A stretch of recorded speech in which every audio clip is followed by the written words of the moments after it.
dozens of spacecraft and hundreds of probes take off from Earth and head for our planet's twin sister, Venus.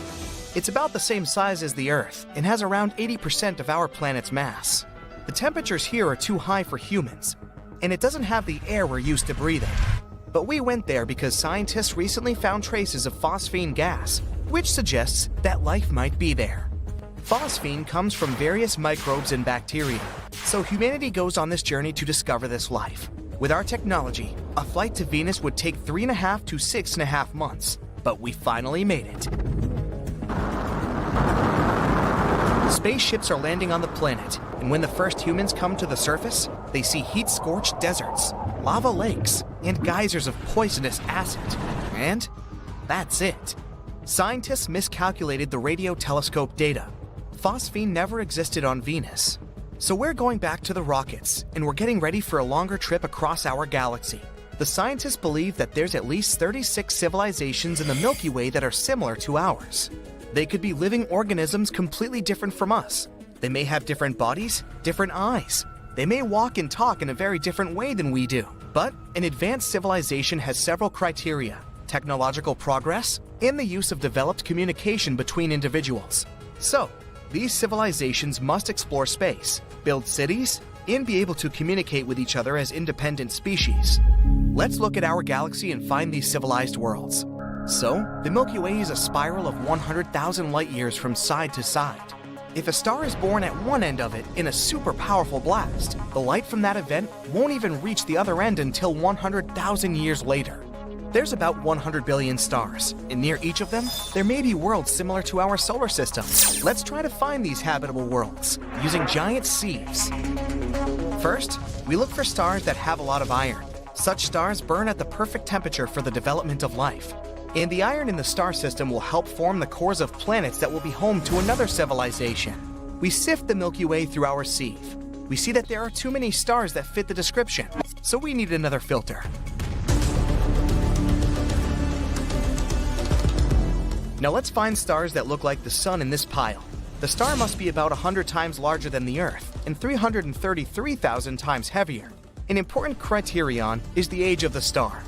When a star gets old, it begins to expand and turns into a red giant. At this time, it can absorb the planets around it. The life of such a star can end with a huge blast that destroys everything around it. So the star we're looking for must be relatively young. Let's use our sieve again.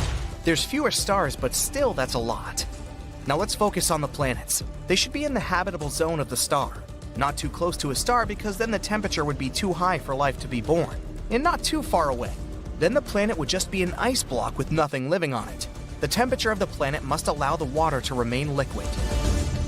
Another filter is the age of the candidate planet. It takes time for an advanced civilization to develop. Based on the experience of Earth, scientists believe that it takes at least 4.5 billion years for any life form to evolve to the human level. So we're looking for planets similar to Earth or older.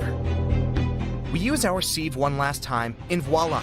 We have 36 worlds where an advanced civilization is possible. Scientists conducted this study and published it in April 2020, based on these very criteria. All that's left is to discover these civilizations and make the first contact. We can detect such a civilization by using radio waves that come from it. Suppose there's a planet A, with primitive living organisms on it.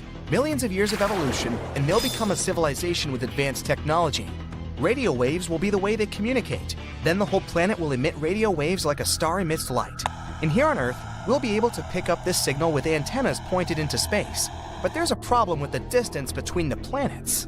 For example, planet A is 1,000 light years away from the Earth. When planet A starts emitting radio waves, these signals won't reach us until 10 centuries later. We learned to emit and receive radio waves in 1895.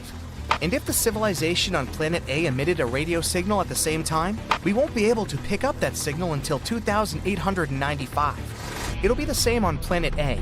We sent a message in the form of a radio signal into space in 1974. In this signal, we encoded our number system, human DNA, and information about our solar system.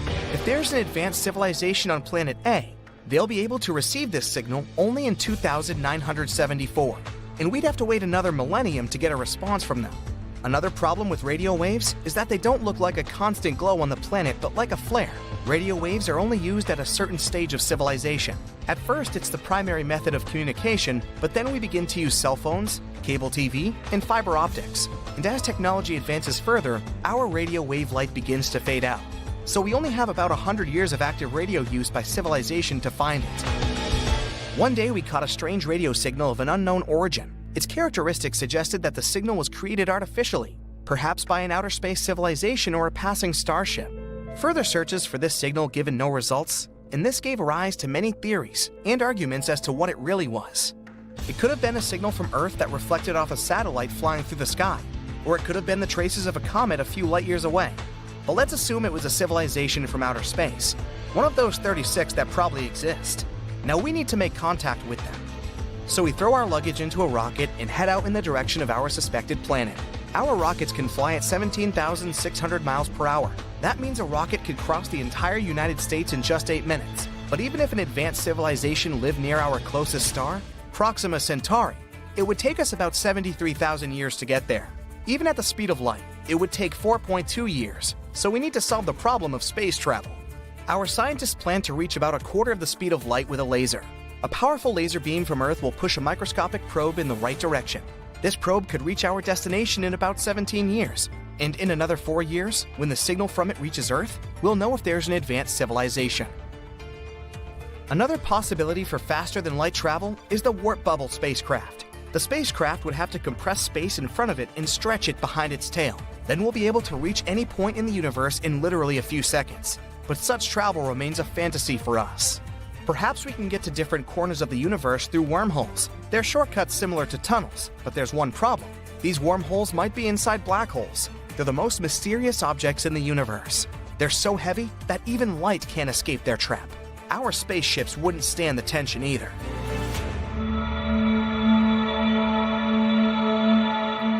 There's also a theory that Earth is unique because it was born under completely accidental circumstances. 4.5 billion years ago, our planet was a block of lava that began to cool and solidify, but its tranquility was broken by an asteroid the size of an entire planet flying by. The collision occurred at such an angle that the Earth was not completely destroyed, but part of the asteroid remained in our orbit. A heavy rock near our planet stabilized Earth's rotation, and the gravitational interaction with the giant debris caused our core to heat up. In addition, the asteroid brought a lot of water to Earth. Such a collision is extremely unlikely. It's like winning the lottery, many times in a row. But so far, we have no reason to believe life in outer space exists. Just as we have no reason to believe that there's no advanced civilizations in the universe, except for ours. There are probably 36 other civilizations hanging out in the Milky Way, and over 170 billion galaxies, give or take, in the observable universe. Conditions for life are all over space. So, where is everybody? Nuclear physicist Enrico Fermi came up with this exact same question during a lunch break with his colleagues in 1950, leading to one of the most unsettling paradoxes in the universe. Even though there's a huge probability of extraterrestrial civilizations existing, we still haven't found any clear evidence of them. One possible explanation comes from the zoo hypothesis. It suggests that advanced extraterrestrial societies exist and know exactly who we are and where we are, but intentionally choose to stay hidden. They're just observing human quirky behaviors, as if we're in some kind of a cosmic wildlife park. But their intentions could be much darker. If you're a Star Trek fan, you probably remember the main rule for Federation members. Starfleet officers shouldn't contact species that are not advanced to avoid messing with their development, even if it means risking their own lives. Now, even though it's fiction, this rule perfectly captures what the zoo hypothesis is all about. Beings from other corners of the universe see our planet as a cosmic zoo with one-way bars. They can watch us brushing our teeth in the morning or walking our dog, but we can't catch a glimpse of them. In this theory, non-terrestrial life forms deliberately keep their distance from us, sticking to a hands-off policy agreement in the vast cosmic neighborhood.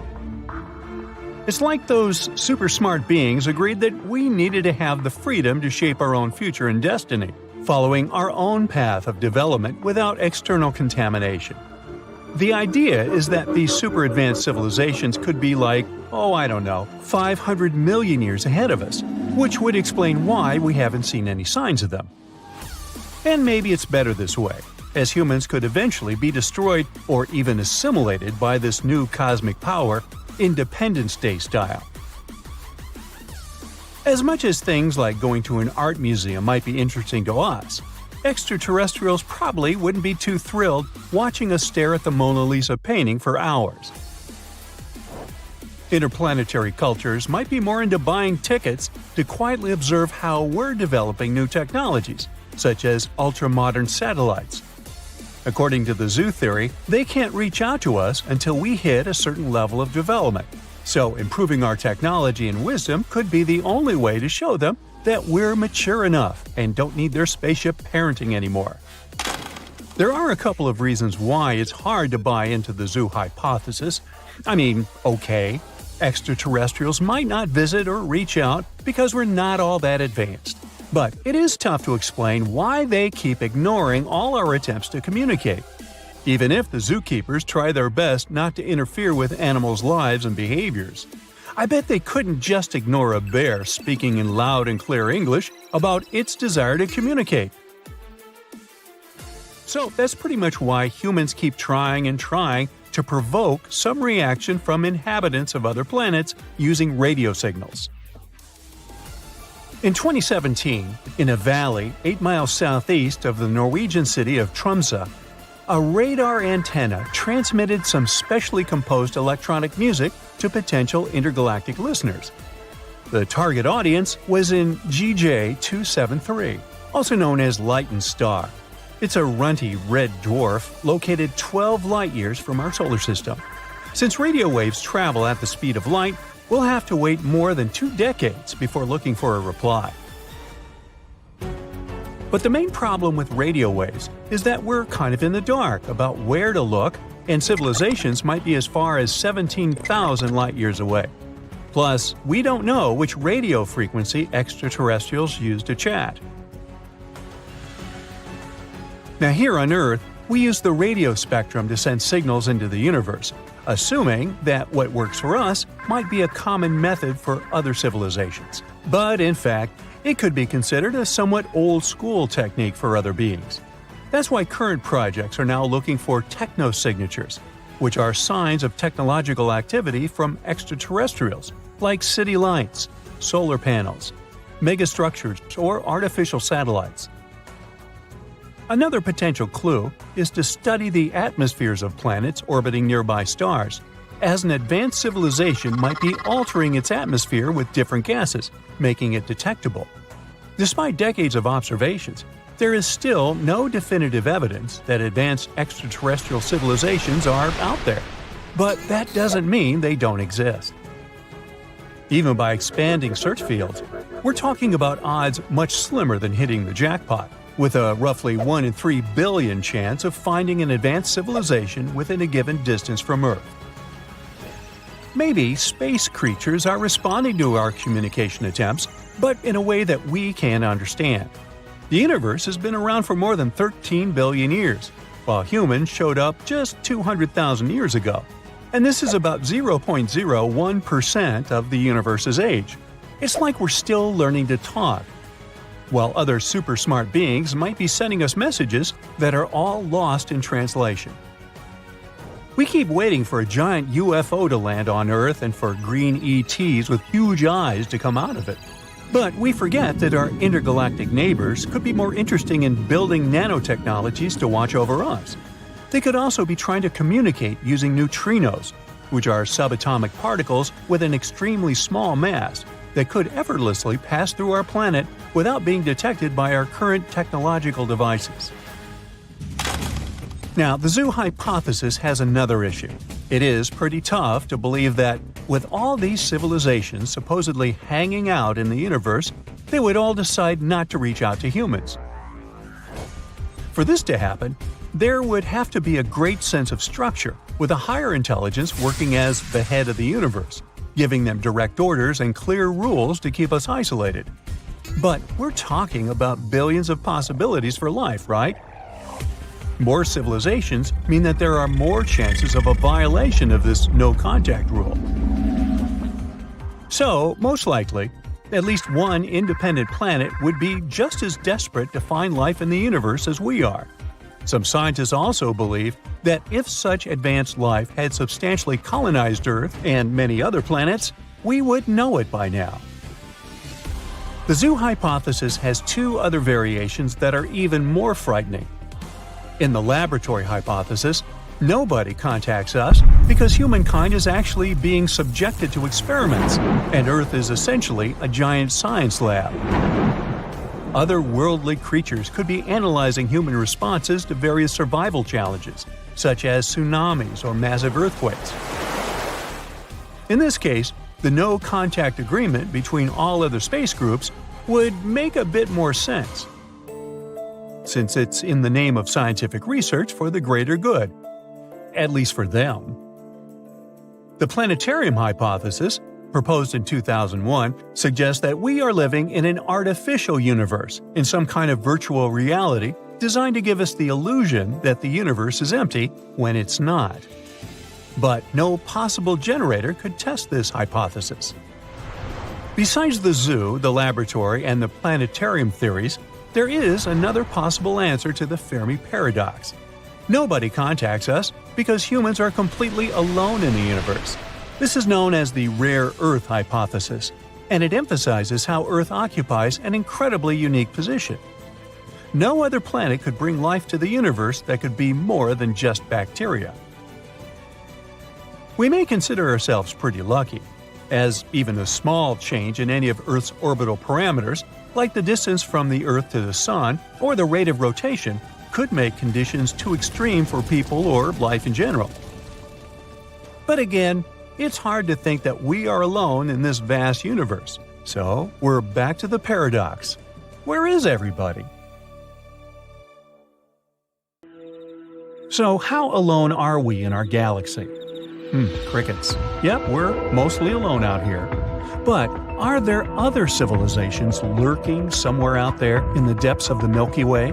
Could they possibly have evil intentions and be a threat to us? Hey, like we need more threats. Well, hey, let's have some fun with this.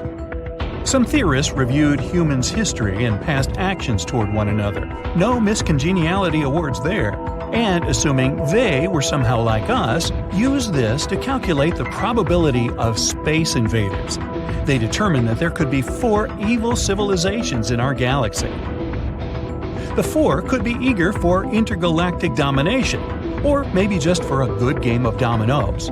They could be highly advanced in technology, or they've only just invented an evil version of game consoles. To understand how advanced these cultures could be and what to expect, there is a way to define their threat levels. A method called the Kardashev scale analyzes intergalactic nations' possible abilities.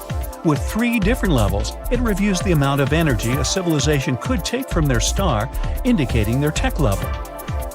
This only includes those that have reached interstellar communication. So any other beings out there using, let's say, space pigeons will of course be excluded.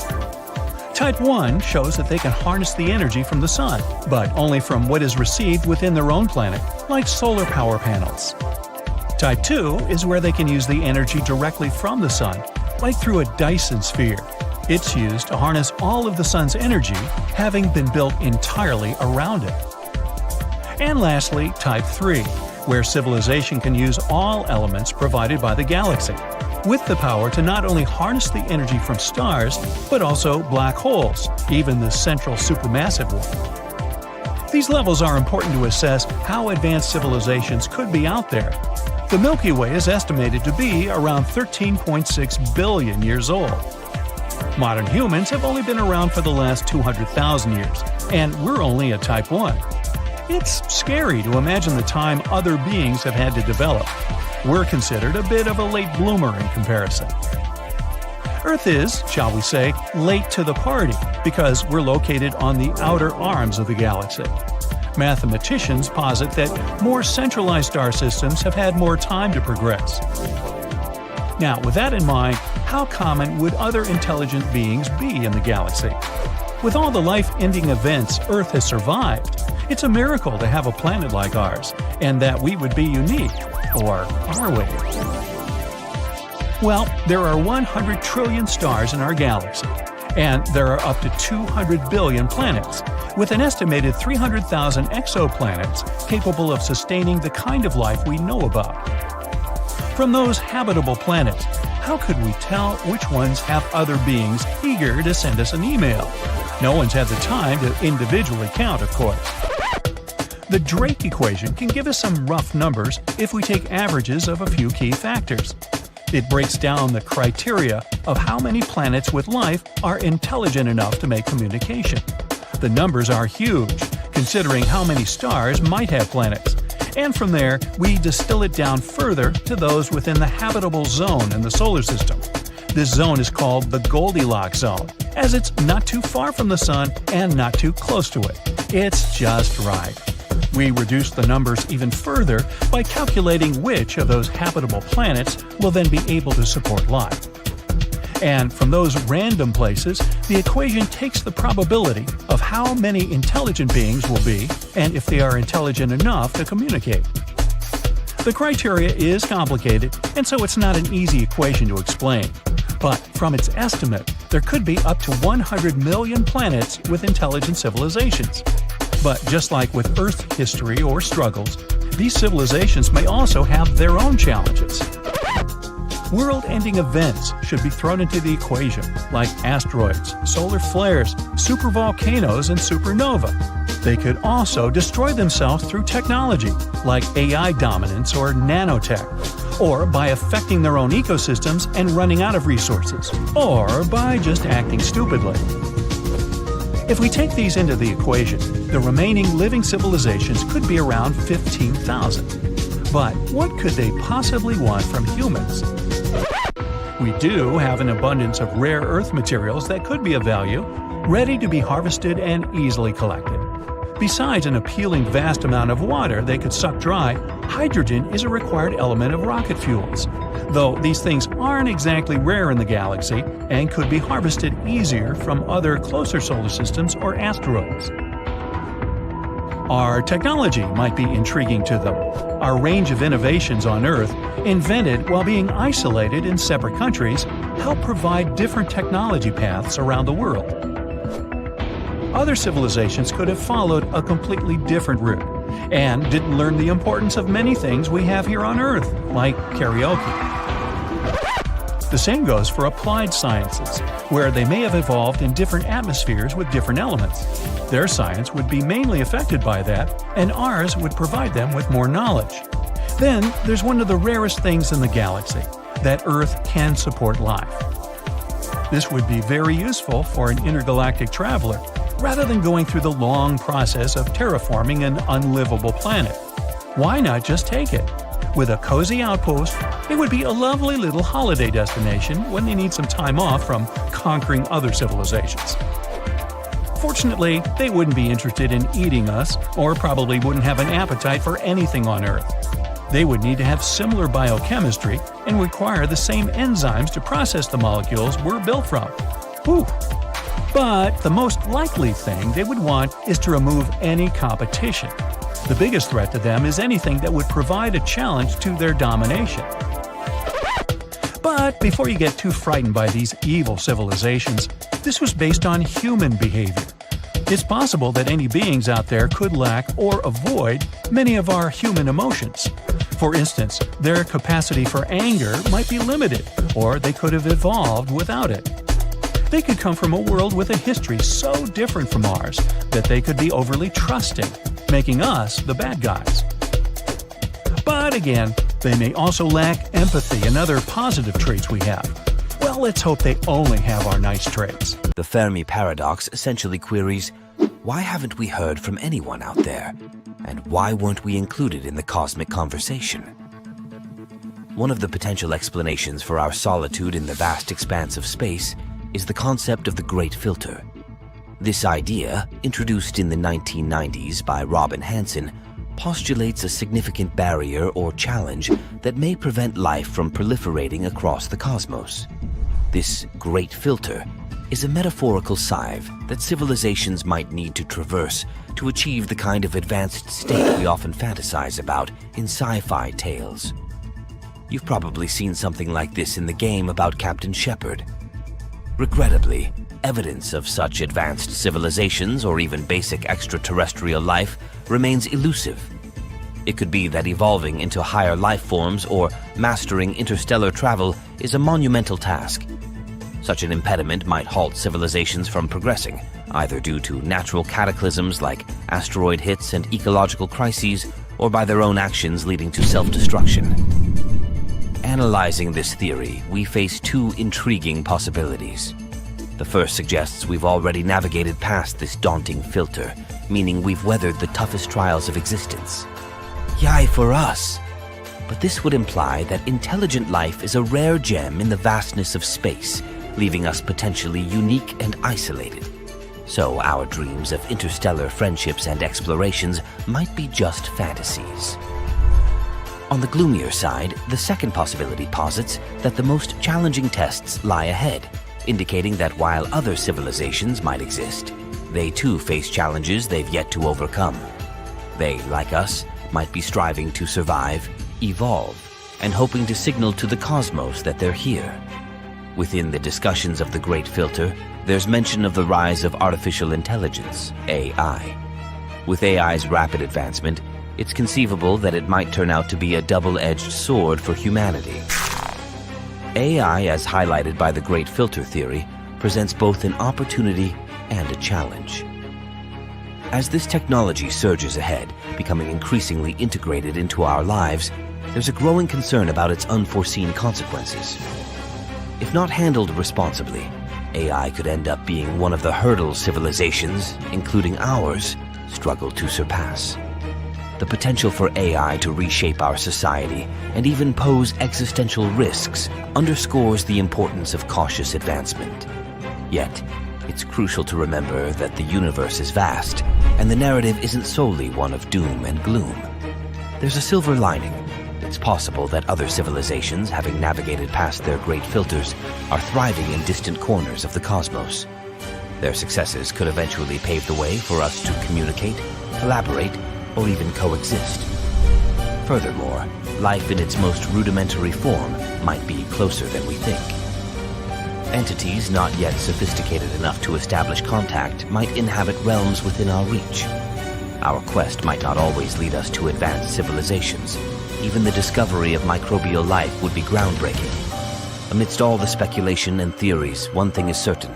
Our thirst for knowledge remains unquenched. The scientific community remains undeterred in its mission. With every passing day, we probe further into space, and particularly our solar system, hoping to unearth evidence of life. Discoveries, such as water on Mars or conditions suitable for life on some of Jupiter's or Saturn's moons, emphasize that we might not have to venture too far to find hints of life. The universe, with all its vastness and mysteries, continually beckons. We remain eager to uncover its secrets.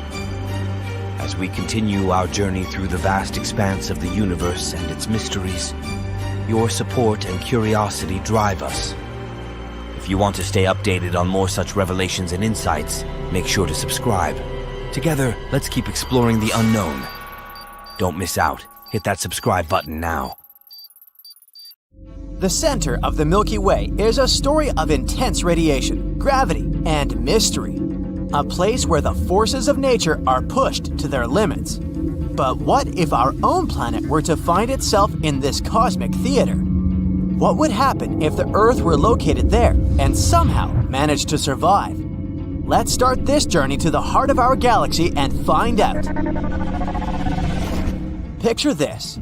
You're floating in space, surrounded by billions and billions of stars. Suddenly, you see a bright swirling mass of gas and dust in the distance. That, my friend, is the Milky Way galaxy, our home in the vast expanse of the universe. The Milky Way is estimated to contain over 100 billion stars. and is about 100,000 light years across. In other words, if you were traveling at the speed of light, it would take you 100,000 years to cross the Milky Way from one end to the other. It's a couple trillions of miles. And it isn't just a static collection of stars and gas. It's a dynamic, evolving system. In fact, the Milky Way is currently hurtling through space at a speed of about 1.3 million miles per hour. One of the most fascinating things about our galaxy is its shape. The Milky Way is a spiral galaxy, which means that it kinda looks like a disk with a central bulge and spiral arms. The spiral arms are the areas where new stars are born. It's where the most stars, gas, and dust are concentrated. And this is where the solar system is located. Our system is like a tiny speck in the grand cosmic tapestry of the Milky Way. It's about 26,000 light years away from the center of the galaxy. A pretty long distance, isn't it? The solar system is also moving through the Milky Way as it orbits around the galactic center. It takes about 230 million years for our system to make one complete orbit around the galaxy. Just imagine that. Since the time of the dinosaurs, we've traveled just a quarter of this way. The position of the solar system in the galaxy affects our life in many ways. For example, things like the amount of radiation and cosmic rays we're exposed to, and even the likelihood of asteroid impacts, and so on. Also, thanks to our location, we can enjoy some pretty amazing views of the universe around us. From our vantage point in the Milky Way, we're able to see other galaxies, nebulae, and star clusters in breathtaking detail. We're also a part of a pretty happening neighborhood, with lots of other stars and planets nearby, so we're lucky fellas. But what would happen if we weren't so lucky? What if the Earth was located in the center of the Milky Way instead? The center of the Milky Way is home to a region of space called the central bulge, and it's just packed with stars. It's like a disco ball, but instead of shiny mirrors, it's covered in stars. Only this disco ball is really huge, about 10,000 light years in diameter. The center of the Milky Way is also home to some extreme environments that would make even the bravest astronauts shiver. High-energy particles and intense magnetic fields can wreak havoc on electronics and spacecraft. Intense radiation fields can fry anything in their path, so it's not exactly a friendly place for life as we know it. So, if the Earth were located somewhere closer to the center of the Milky Way galaxy, it would be a very different place. Let's take a look at some of the potential effects. First of all, radiation. As we mentioned earlier, the center of the Milky Way is one of the most radiation-dense regions in the galaxy. It would make life on Earth very challenging, if not impossible. Sure, we have the Earth's magnetic field. It's like a giant shield that protects us from harmful radiation from outer space. But could it protect us if we were located in the center of the Milky Way? Unfortunately, the answer is no. It's kind of like trying to use a tiny umbrella to protect yourself from a massive storm. So it would be an easy win for the galaxy. But it's not all doom and gloom. There are some brave organisms that are able to adapt to high levels of radiation. We've seen that life on Earth has evolved to survive anywhere, from the depths of the ocean to the icy poles of the planet. So, let's imagine what would happen if we somehow evolved to survive in these harsh conditions. Like, picture humans with tough, scaly skin that protects them from radiation, and plants with unique structures that allow them to thrive in this bright environment. In that case, radiation could still have some seriously spooky effects on us. For example, it could damage DNA molecules and cause mutations. Imagine a world where plants grow with 5 leaves instead of 4, animals have strangely colored fur, or people have unusual eye colors or other unique features. And these are just some of the best examples. Let's not dive into the bad ones. Also, it could cause us to undergo some metabolic changes.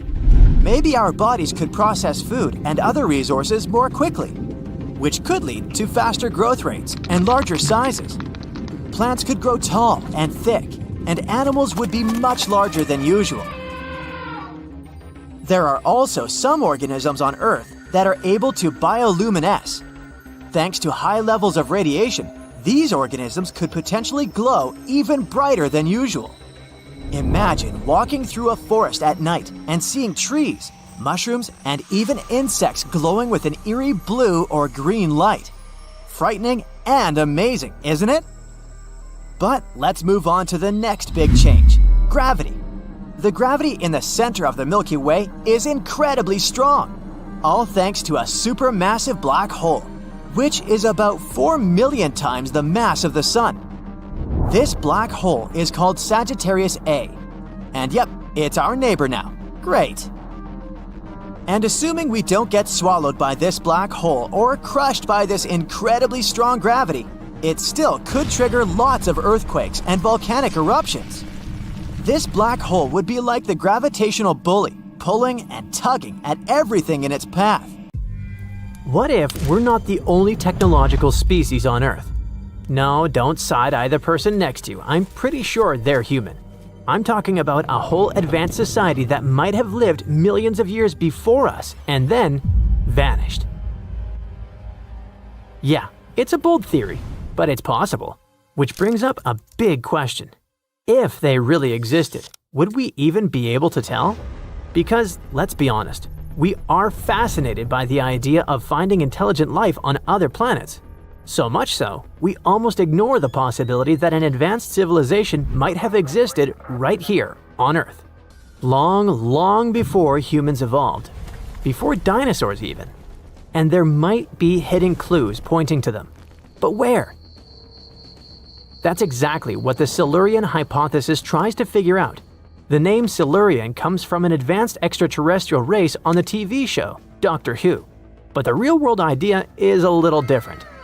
Scientists aren't really asking whether a pre-human civilization existed or not. They're asking something trickier.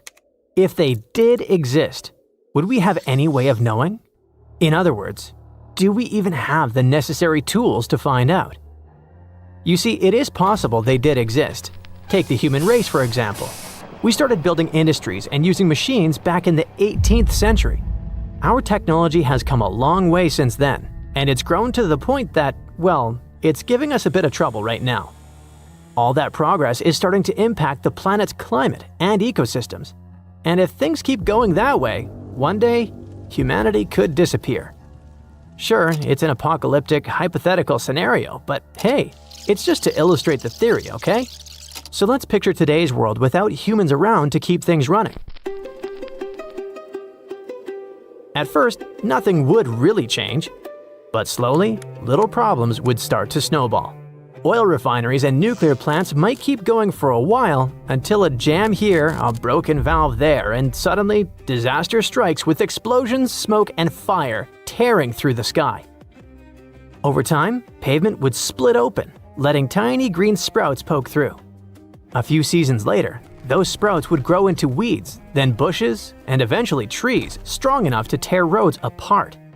At some point, our concrete jungles would turn into real green ones. And it wouldn't stop there. Bridges, buildings, entire skylines would crumble. Even the things we think will last forever, like plastic, would, over time, be swallowed by the Earth.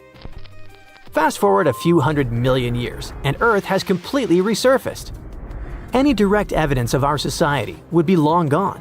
Fossil evidence would fade away, and thanks to erosion and shifting tectonic plates, even our biggest cities would vanish in the blink of an eye, at least in geological terms. Now imagine Earth becomes home to a brand new intelligent civilization, and the scientists of this future species are trying to prove that we, humans, once existed. Let me tell you, they would have a ton of work ahead of them. That's because without any actual human-made objects left behind, they'd have to look for the geological fingerprints of our activities. In other words, features in rocks or minerals that tell scientists what happened on Earth long ago. They might check for unusual spikes of carbon, for example, but even then, the clues wouldn't be crystal clear, for reasons I will get to in a second. For now, my point is, it'd be just as hard for us to uncover traces of an ancient technological species. We wouldn't find any statues, no buildings, because nothing will be left standing after millions of years. Still, if they existed, they would have had the same basic needs as modern humans. They'd need to generate massive amounts of energy and grow tons of food. And that would have left behind similar geological fingerprints. Things like big spikes in atmospheric carbon, sudden climate shifts, rising sea levels. And if we ever found any of those traces, bingo! That could mean a pre-human intelligent civilization once existed. Sounds easy, right? Well, that's where the Silurian hypothesis comes in. Back in 2018, two scientists decided to put that idea to the test. Physicist Adam Frank and climate modeler Dr. Gavin Schmidt wanted to answer one big question.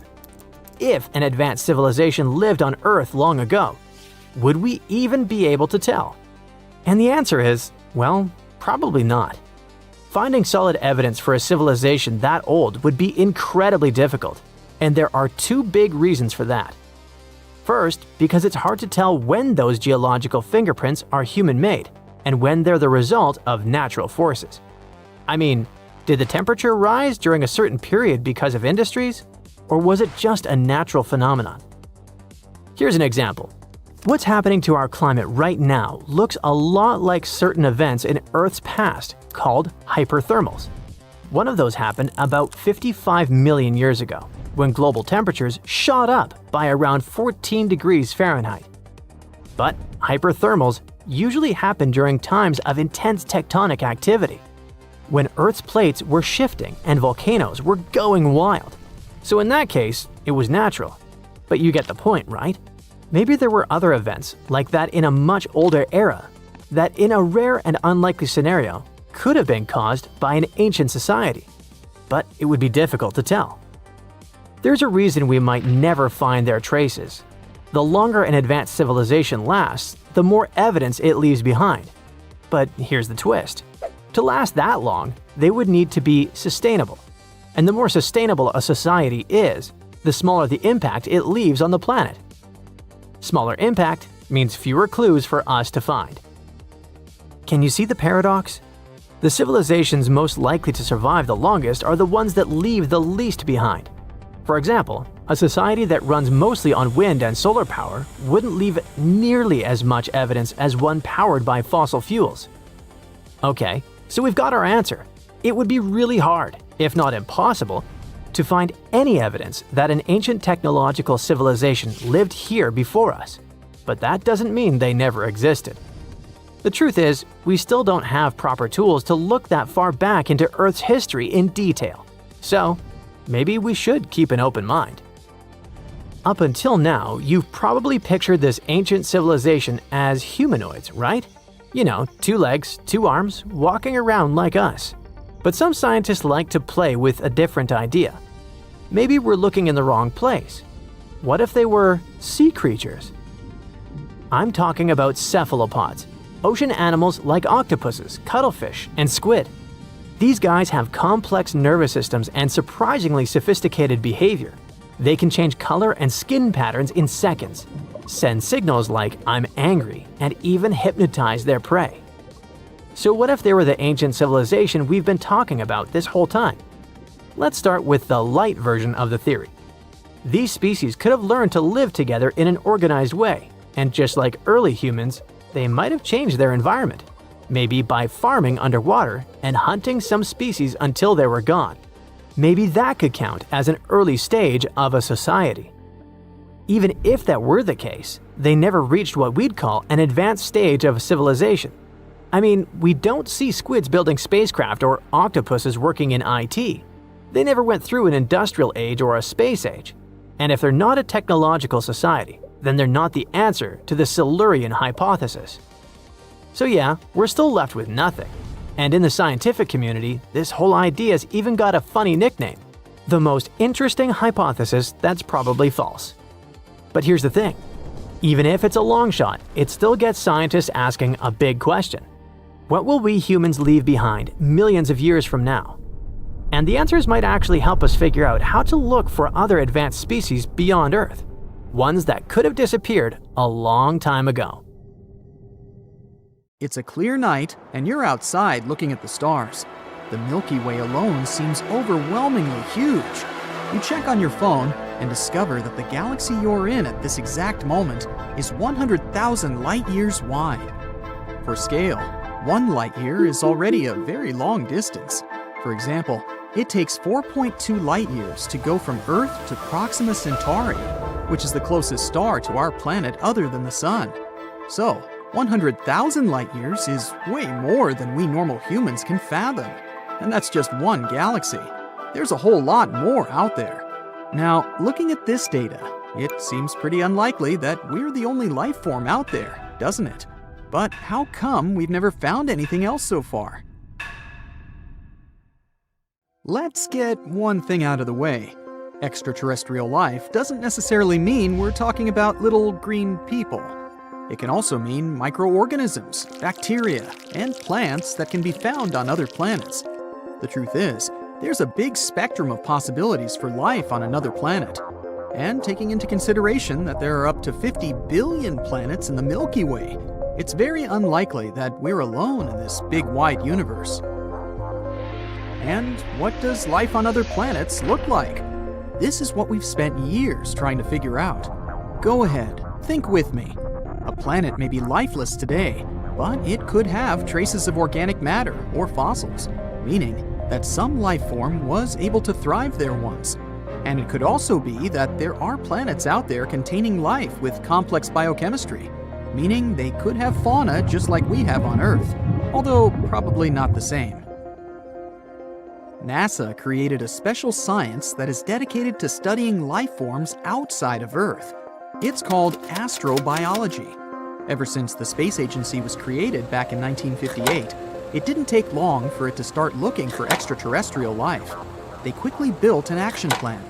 First, they needed to understand how life on Earth was formed, and secondly, how it could have formed on other planets.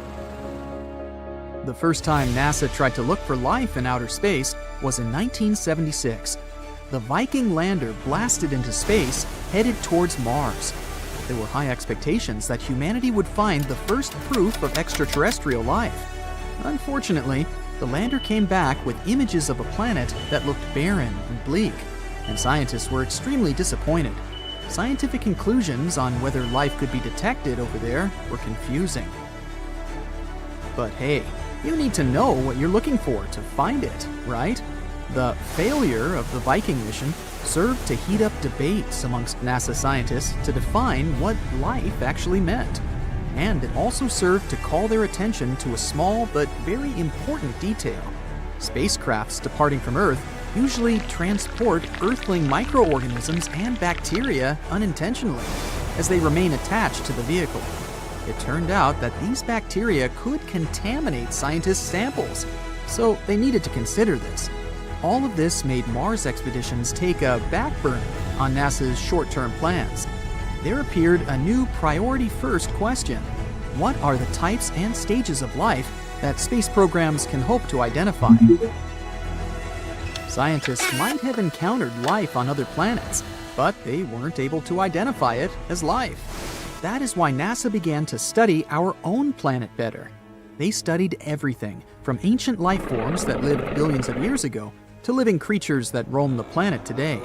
They understood that the search needed to happen inwards as well as outwards. Let's take a look at the development of Earth's life from its inception. Imagine that this development can be represented as a ladder, or stairs, and each developmental stage is a flight of the bigger staircase. First, we would see basic chemistry, a soup of loose chemical elements like the ones we see in the periodic table. But they need to assemble themselves into more complex structures to be able to self-replicate, change, and evolve. This would happen in the second step, where we start to see the formation of microscopic organisms. In the third step, these cells combine to become multicellular beings, allowing for more complexity and variety. The step above sees species that can evolve big brains, enabling the use of tools, culture, and shared knowledge. That's where humanity is located. Looking at this latter, one might ask, so what does it take for a multicellular organism to evolve into fully formed humans? This is what is called the Great Filter.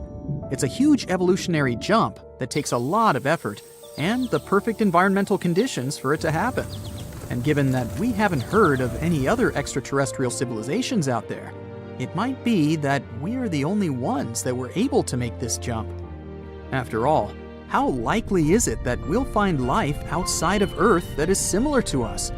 That depends on how many planets there are out there in their star's Goldilocks zone, the area around a star where water can be liquid.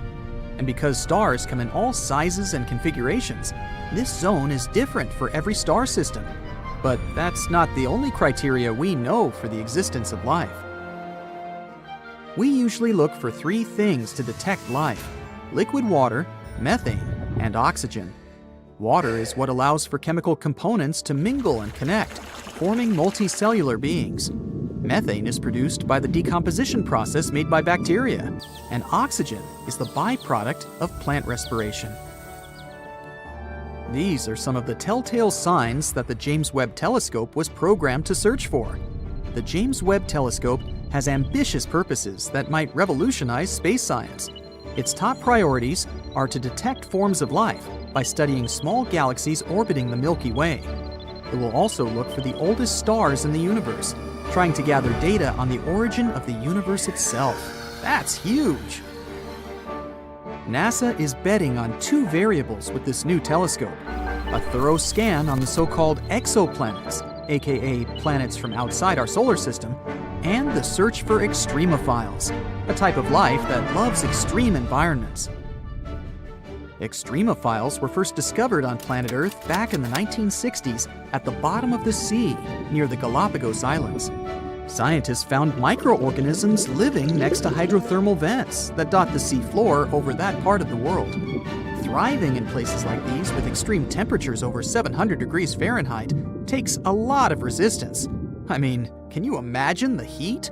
This discovery was a turning point for the field of astrobiology, as scientists understood that life could survive in extremely harsh conditions, similar to the atmosphere available in several exoplanets. But hey, life might turn up in our own neighborhood if we're lucky enough. Guided by the mantra, "Follow the water," NASA is launching two important missions inside our solar system that can contribute largely to the search for extraterrestrial life. You remember Jupiter, right? It's the gas giant that has a moon known as Europa. A few years ago, scientists discovered that Europa had an ocean hidden behind layers of icy crust. And there's even more. According to research, the water over in Europa is salty, much like the water we have on our planet. Europa is a big contender for the detection of life. But the Europa Clipper mission is not aimed at trying to identify this. Rather, it will orbit the moon and gather as much information about its atmospheric conditions as it can. The other moon-bound mission is the Dragonfly, an octocopter that will explore Saturn's moon, Titan. The launch is programmed for 2027 and will only arrive in Titan's orbit around 2034. It will sample and examine a series of promising sites around Saturn's icy moon. And who knows, find some new information on ET life? Let's see what happens. But I'd say we've never been closer to a huge discovery than we are now.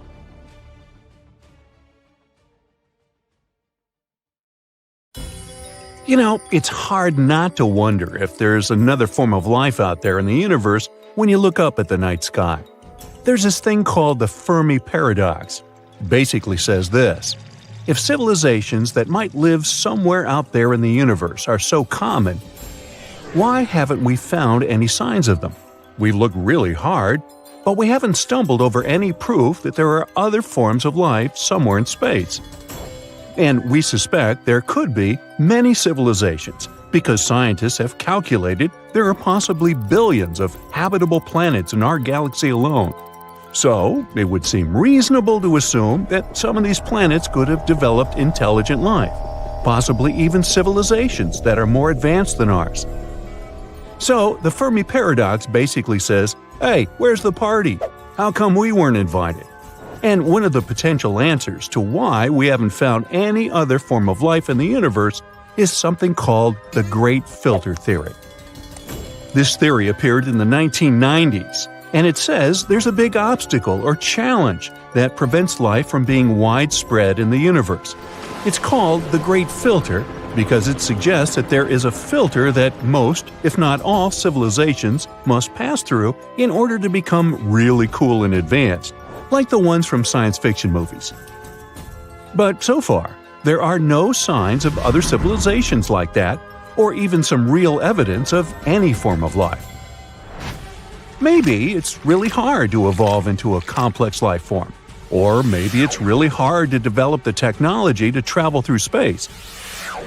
Either way, it sounds like a tricky obstacle all intelligent civilizations may face, the one that doesn't allow them to make any progress beyond a certain point. It means they might have come to a certain level of development and then something happened that destroyed them, like an asteroid impact or an environmental disaster. Or they could cause their own demise, and bam, everything they've achieved is gone. So the Great Filter suggests there's some kind of obstacle that stops intelligent civilizations from becoming advanced enough to make contact with other civilizations or colonize other planets. This theory presents two interesting scenarios. The first one says that the filter lies in our past and that we have already overcome it. This would mean we have passed the hardest phase and the test in general. Well, woohoo! But it would also mean that intelligent life is relatively rare in the universe and that we may be the only advanced civilization that exists at the moment. So, the universe could really be relatively empty when it comes to intelligent life. That means the chances that we'll make some friends from other planets and visit them in our super cool spaceships are low. Well, that's sad. But the second scenario is a lot worse. It states that the filter could actually lie in our future. We haven't faced this mysterious and pretty advanced test yet. That means there's still a chance for us to fail. If the filter really does lie in our future, it may mean there are many intelligent civilizations out there, but they're all struggling to overcome the same obstacles that we could face sooner than we think. They may be trying to pass these tests, stay alive, and send us a message that we're not alone and that they would like to visit us too. One of the things the Great Filter Theory talks about is the development of artificial intelligence, or AI. As AI technologies become more advanced, it's possible that it could pose a threat to humanity or lead to unwanted consequences if we're not careful enough with it.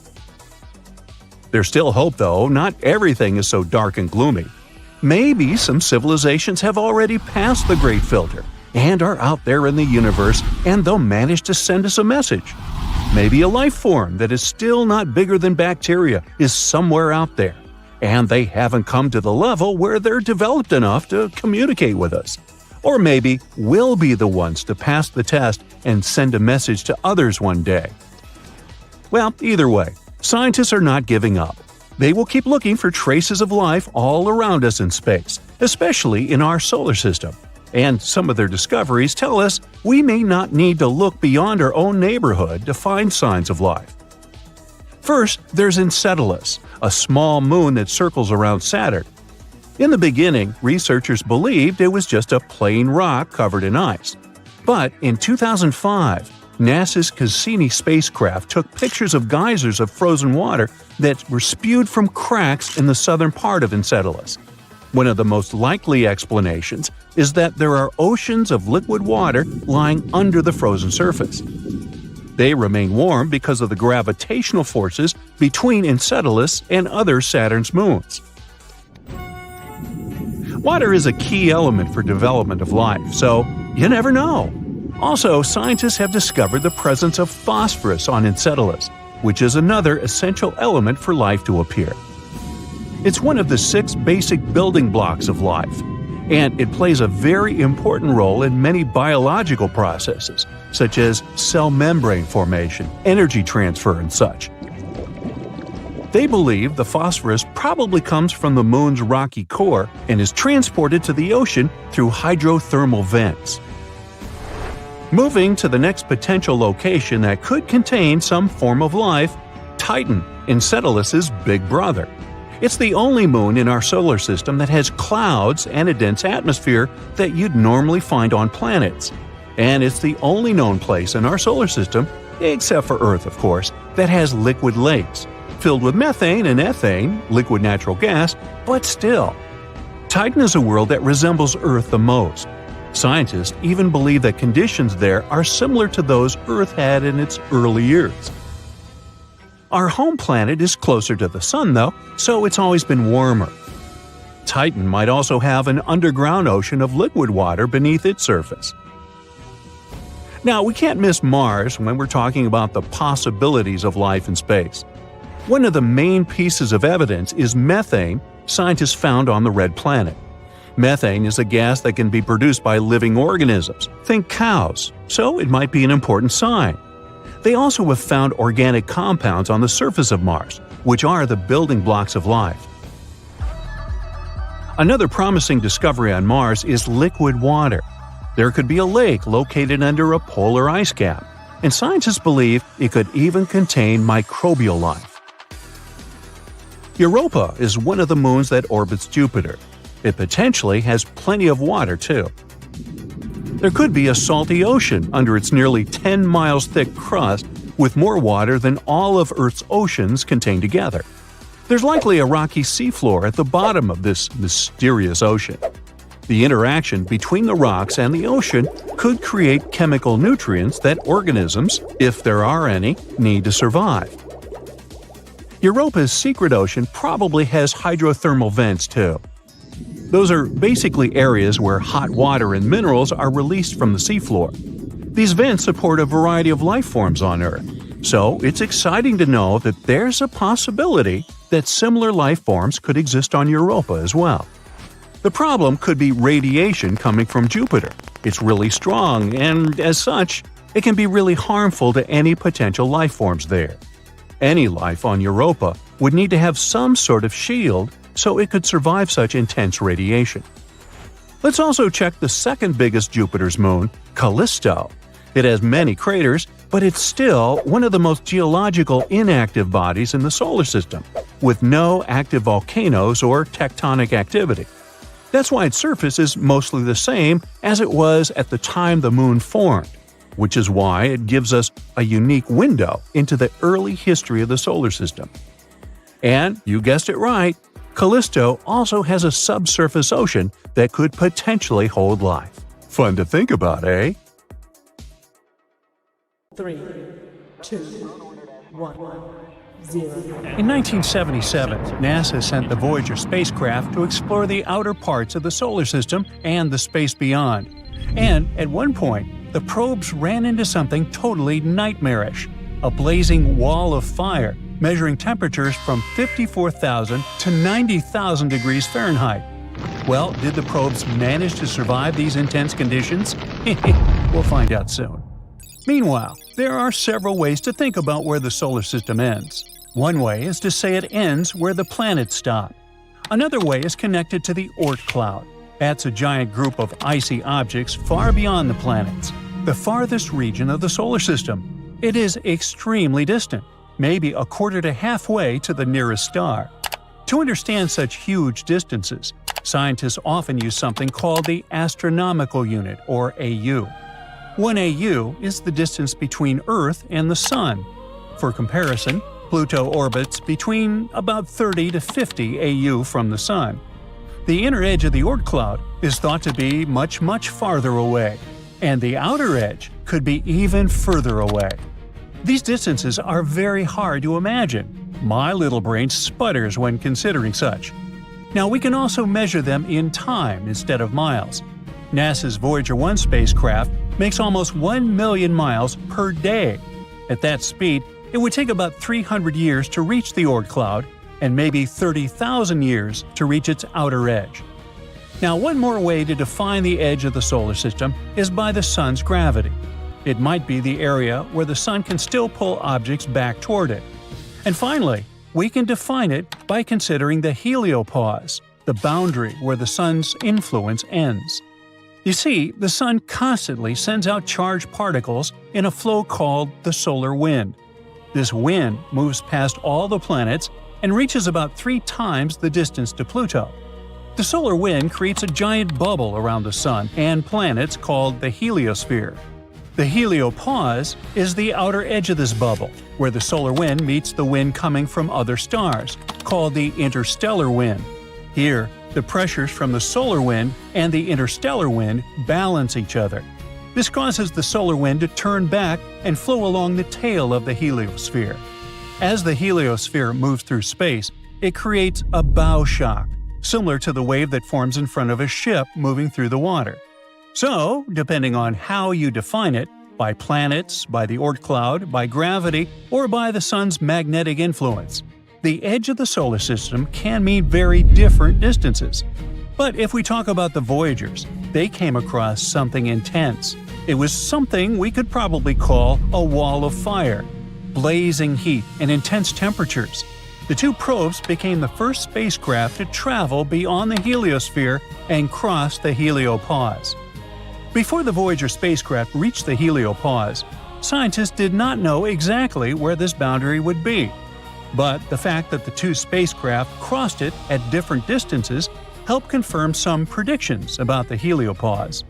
Scientists did expect that the edge of the heliosphere could move as the sun's activity changes, a bit like a lung expanding and contracting as we breathe.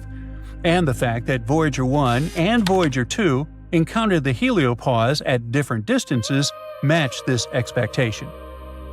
The heliopause is not a hard edge or solid wall, but the nickname Wall of Fire actually matches the nature of that insane region. Both spacecraft measured extremely high temperatures there, around 30,000 to 50,000 Kelvin, or 54,000 to 90,000 degrees Fahrenheit. Despite these extreme temperatures, the spacecraft were safe. The particles in this region are very far apart, so collisions are rare and not enough heat could reach the spacecraft to harm them. Nearly 50 years after their launch, Voyagers 1 and 2 continued to send back data from beyond the heliopause. They are the only 2 spacecraft that have crossed this boundary so far. Together, they have already made several curious discoveries about space outside the solar system. For example, Voyager 2's magnetic field measurements confirmed a surprising result from Voyager 1.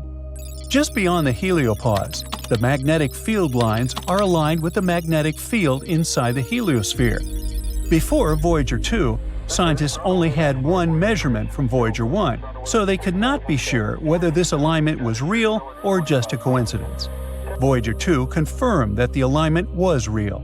The magnetic fields inside and just outside the heliopause apparently run in parallel. These discoveries give scientists important information about the structure and behavior of space beyond the solar system. Now, let's dig a little deeper into the Voyager program itself. It's made up of 2 spacecraft, Voyager 1 and, wait for it, Voyager 2. Even though Voyager 2 was launched first in August 1977, Voyager 1 took off just 2 weeks later on a faster, more direct path. These 2 spacecraft have been traveling for more than 40 years, exploring worlds no human will ever walk on, at least in the near future. The 2 Voyager spacecraft are nearly identical. Each has a large radio dish that is 12 feet across. This dish sends data back to Earth.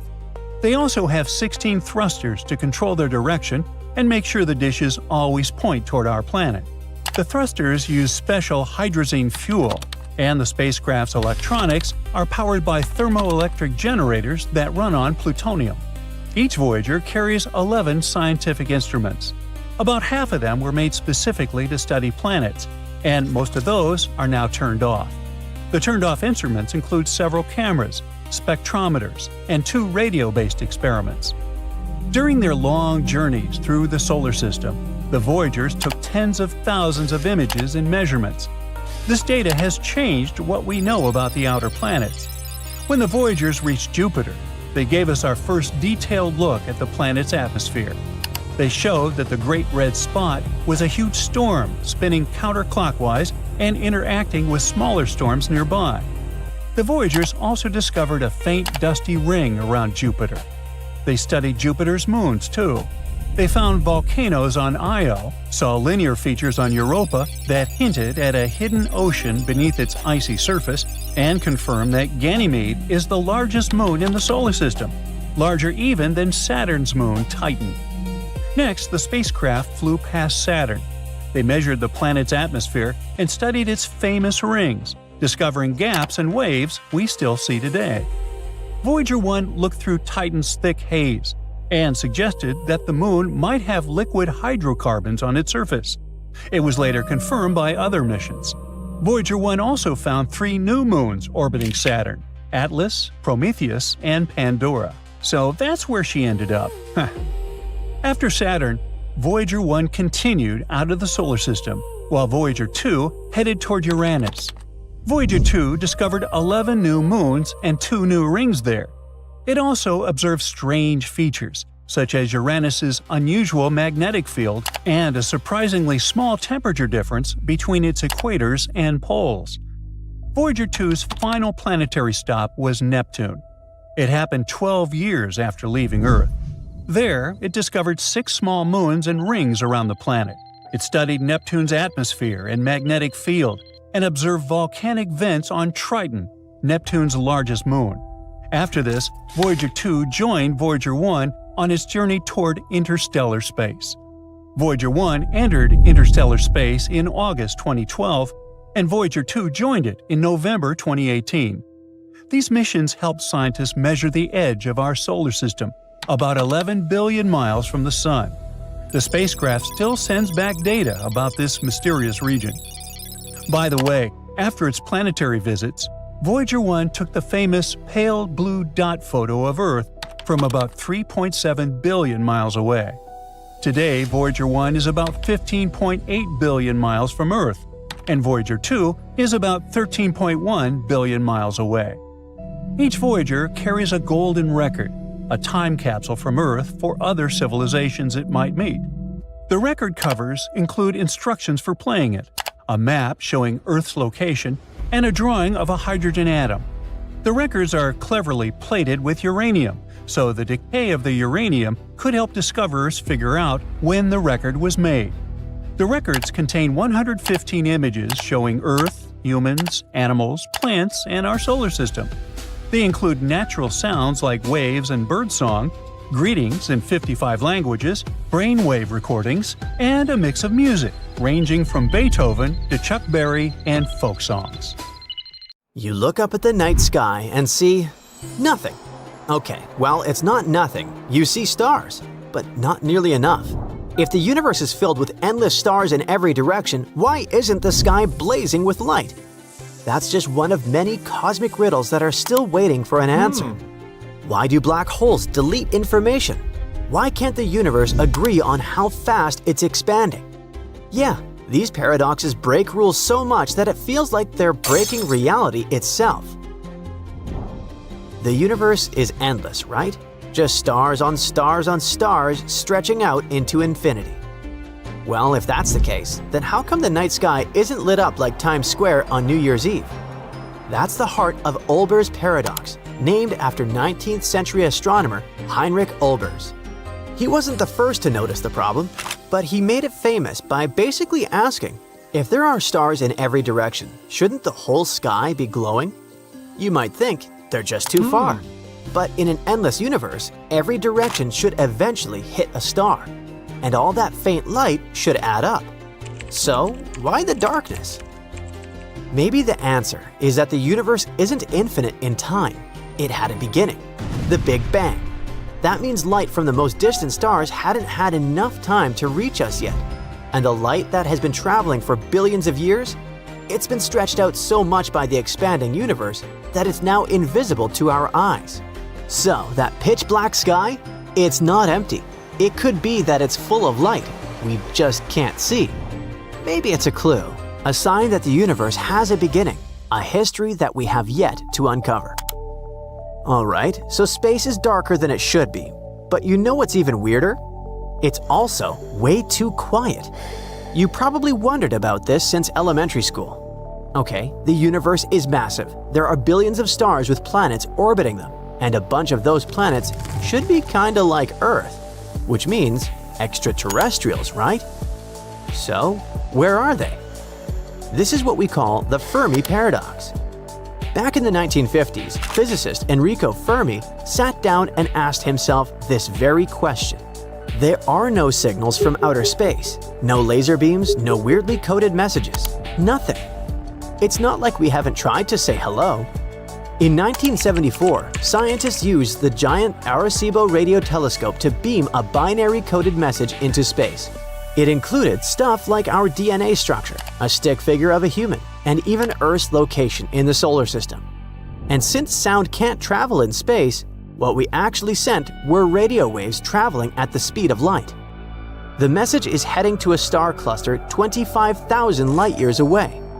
So even if those little green men pick it up the moment it arrives, the earliest we could get a response is in about 50,000 years. Okay, that's pretty far into the future. But wait, if we're out here sending signals, isn't it possible someone else did the same, like 150,000 years ago, or 500,000? Shouldn't something have reached us by now? Some extraterrestrial TikTok at least? The answer could be that we're the first technologically advanced civilization.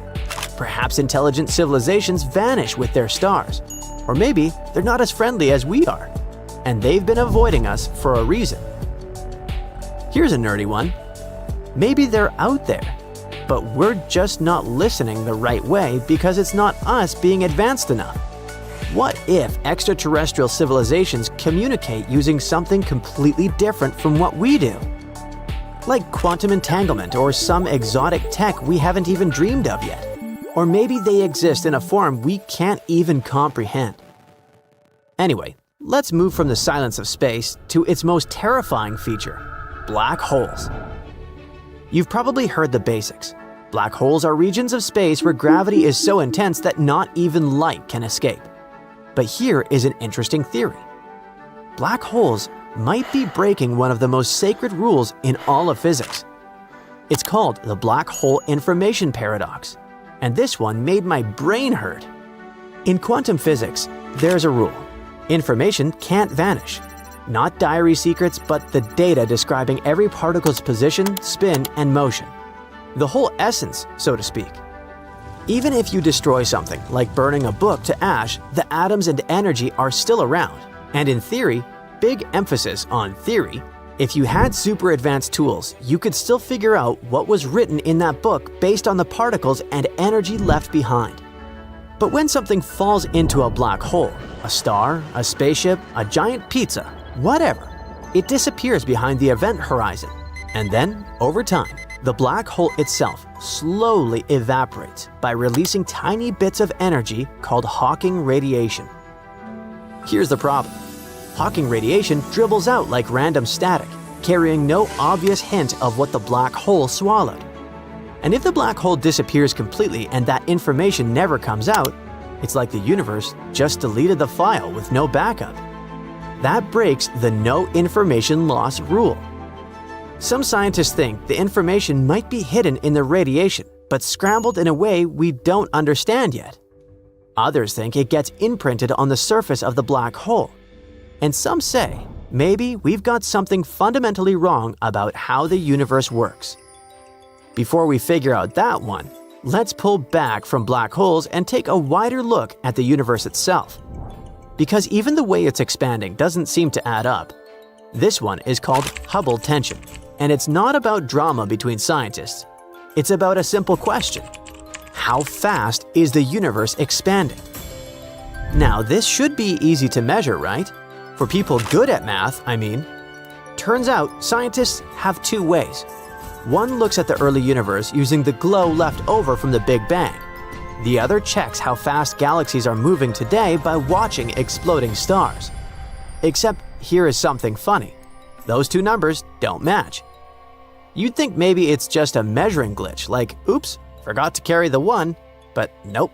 It's more like checking the speed limit sign and then pointing two radar guns at the same car. and both showing vastly different results.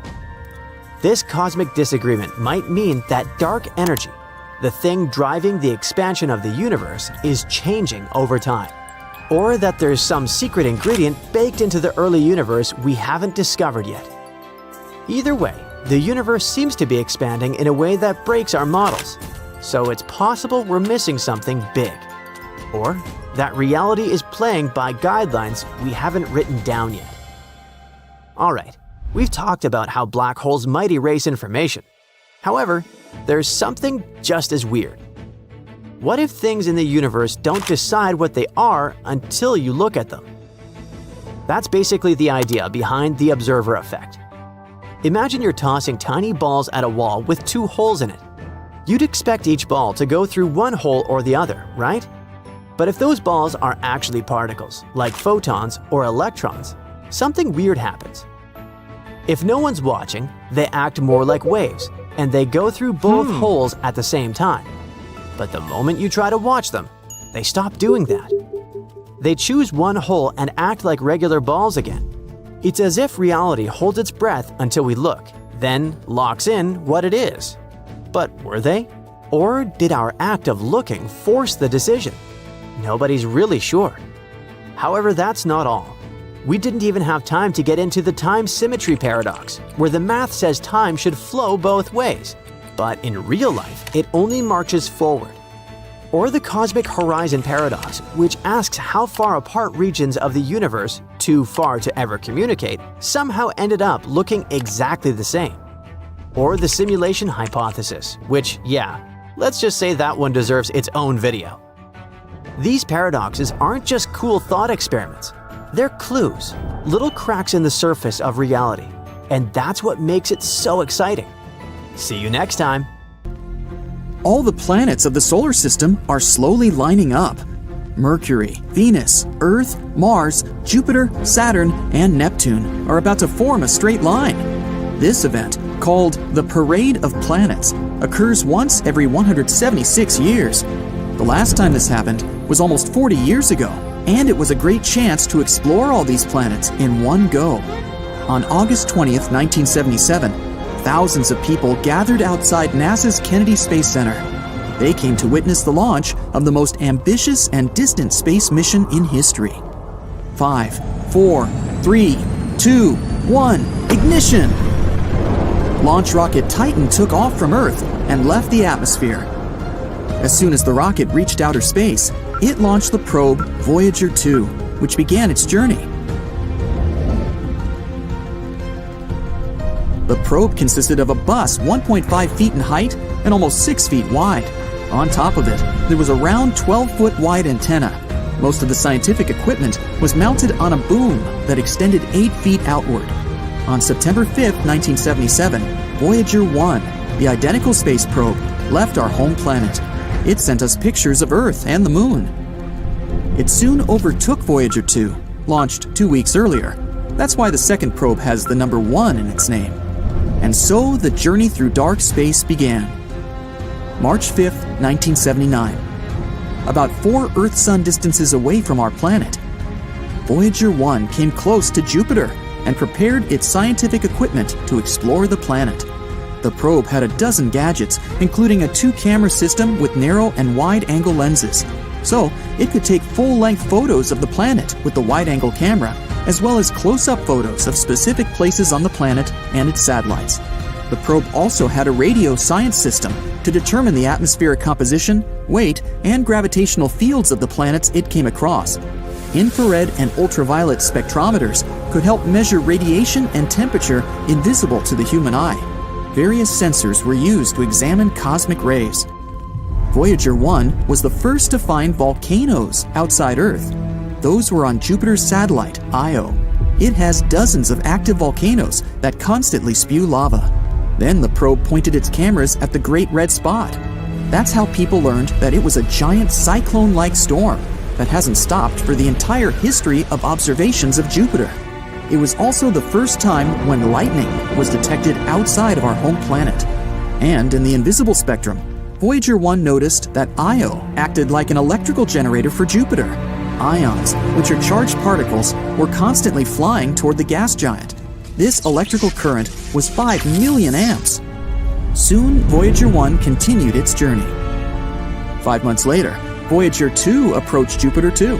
This gas giant has rings around it. They're not like Saturn's, though. Jupiter's rings consist mostly of dust. When the planet's rocky satellites collided, they turned into small debris. Gradually, this debris turned into fine dust. Then Voyager 2 approached Europa. This moon is completely covered by a crust of ice, and beneath it, there may be a liquid ocean where life can possibly exist. Voyager 2 was the first to capture the cracks in Europa's ice crust. While flying near Io, Voyager 2 discovered that 6 volcanoes on its surface were still erupting. This meant that the periods of activity of these volcanoes could last for months. Both space probes circled the gas giant several times and then dashed further into space. Such a gravitational maneuver allowed them to gain more speed and saved fuel for the trip. By November 9, 1980, Voyager 1 had already traveled 8 Earth-Sun distances away from home. The space probe arrived at Saturn. It discovered 3 new satellites of the gas giant: Atlas, Prometheus, and Pandora. This proved the theory that these were the moons that kept the planet's rings in line. It also turned out that unlike Jupiter's, Saturn's rings also contained ice. Voyager 1 took a peek at Titan, Saturn's largest satellite. It's 50% larger than the Moon and even has an atmosphere. It's the only place in the solar system besides Earth where liquid water has been proven to exist. That's why scientists don't deny the possibility of life there. Then it was time for another gravity maneuver. Voyager 1 once again darted away from the planet's orbit. This time, it was aiming upward relative to the line of the parade of planets. Almost a year later, Voyager 2 arrived there. It made a flyby of several of Saturn's icy satellites. Supposedly, a long time ago, these moons collided and knocked huge chunks of ice and rock out of each other. This debris orbited Saturn, collided, and slowly crumbled into dust, consisting of ice and rock. This is how the famous rings of Saturn were born. Another gravity maneuver, and Voyager 2 set off for the next gas giant. 5 years later, it arrived at its destination, 17 Earth-Sun distances away from our planet. For the first time ever, a human-made object approached Uranus. Voyager 2 discovered 11 new moons there. The probe also found that Uranus was the coldest planet in the solar system. Its temperature is negative 350 degrees Fahrenheit. That's 4 times colder than the temperature at the South Pole. At that time, the Deep Space Network was being tested on Earth for the first time. It's a network of radio telescopes all over the planet. They aim at certain points in the sky to establish communication with extremely distant objects. These telescopes have been successfully receiving signals from Voyagers 1 and 2. August 25, 1989. Voyager 2 had already traveled 23 Earth-Sun distances and arrived at Neptune. It was the first time people received images of this blue planet from such a close distance. The probe discovered 6 new moons there and also took the first pictures of the planet's rings. Engineers then turned off the probe's cameras to save power for its main computer and the instruments that measured the solar and interstellar wind. Voyager 2 left Neptune and headed into deep space. That's why it no longer needed the cameras. A few months later, Voyager 1 sent its last photo back to Earth. It was a family portrait of our entire solar system. Every pale dot was a planet. You can barely recognize Earth in the picture. After that, the camera was turned off to save power. This was the start of the interstellar mission for Voyager 1. For 15 years, Voyager 1 had been flying to the edge of the solar system. On December 16, 2004, the probe passed through the termination shock. This is where the solar wind suddenly slows down and heats up after colliding with the interstellar wind. The space probe managed to endure this test and continued its journey. In 2007, Voyager 2 crossed the same boundary. At that point, sensors recorded a temperature of about 266 degrees Fahrenheit, but the probe managed to withstand it and continued its journey through the dark cosmos. Both Voyagers moved through interstellar space in different directions. They discovered that the heliosphere, the solar wind bubble, is not perfectly round, but more like an egg. August 25, 2012. Voyager 1 became the first human-made object to enter interstellar space. It's now also the most distant artificial object in human history. On November 5, 2018, Voyager 2 also left the solar system. The two probes continued their journey into deep space. Right now, the Voyagers have been operational for 44 years. Voyager 1 has traveled 153 Earth-Sun distances and is moving forward at 38,000 miles per hour. In about 300 years, the probes will reach the Oort cloud. This is a hypothetical region around the solar system with nothing but asteroids and blocks of ice. Scientists believe they might reach the nearest stars in the next 40,000 years. Perhaps one day, the Voyagers will enter these star systems and explore unknown worlds. There may be planets there that look like ours. The probes may even be able to find an intelligent civilization there. For this purpose, each Voyager carries a golden record with a message on it. There are 115 images. Among them, there's our number systems, a map of the solar system and pictures of its planets, diagrams of human DNA, portraits of people, and landscapes from Earth. There's also greetings in 55 of Earth's languages, including the oldest and newest of them. There are also 90 minutes of music from every corner of our planet. The Voyagers also carry a device to play these sounds. If another civilization gets this record, their scientists could decode the data step by step. And then, that civilization may decide to pay us a friendly visit. They'll have to repeat the heroic journey of the Voyagers, though. Dozens of light years through dark space. Then crossing the border of the solar system, and finally flying past Neptune, Uranus, Saturn, Jupiter, Mars, and the asteroid belt toward the little blue planet. We can only hope that people will be advanced enough to welcome them.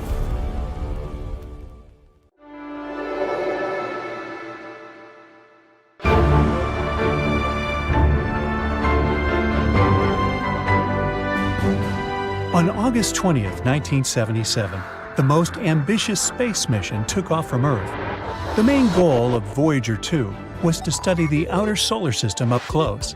It became possible because of a rare alignment of planets.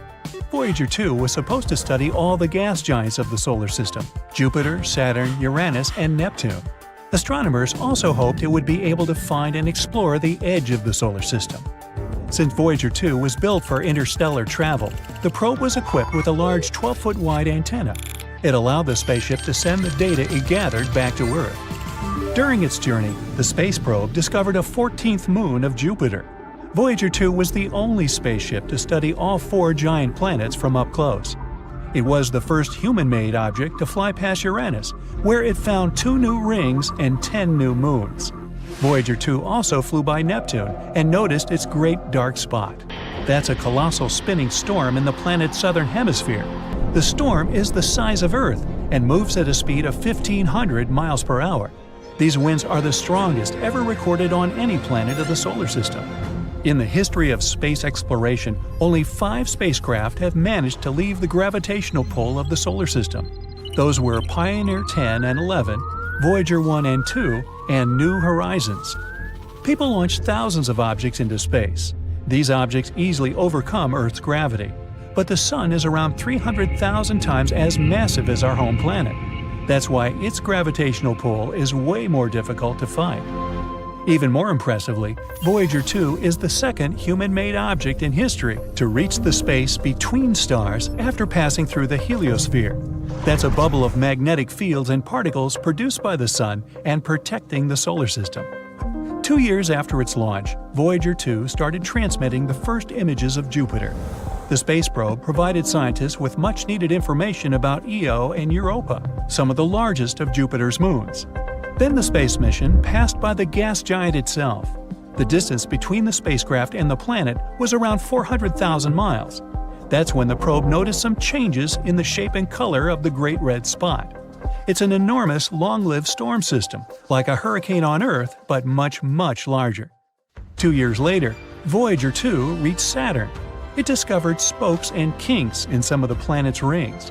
While the spacecraft was flying behind and up past the gas giant, it passed through the plane of Saturn's rings.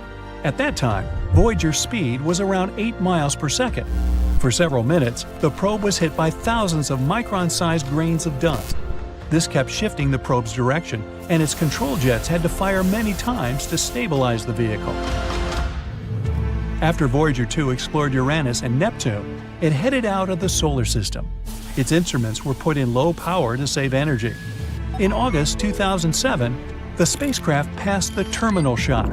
It's the boundary marking the outer limit of the Sun's influence. Here, the solar wind slows down. In the summer of 2013, the probe reached interstellar space.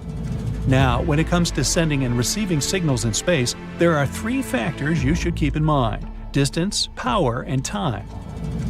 The farther away a spacecraft is, the farther a signal has to travel before it reaches it, and the longer it takes for this signal to catch up with the spacecraft.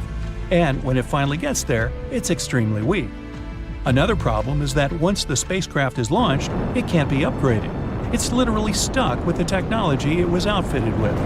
Plus, such spaceships as Voyager 2 are powered by radioactive fuel. When special material radioactively decays, it releases heat that gets converted into electricity. Unfortunately, the more material decays away, the less power the spacecraft has for receiving and transmitting radio signals.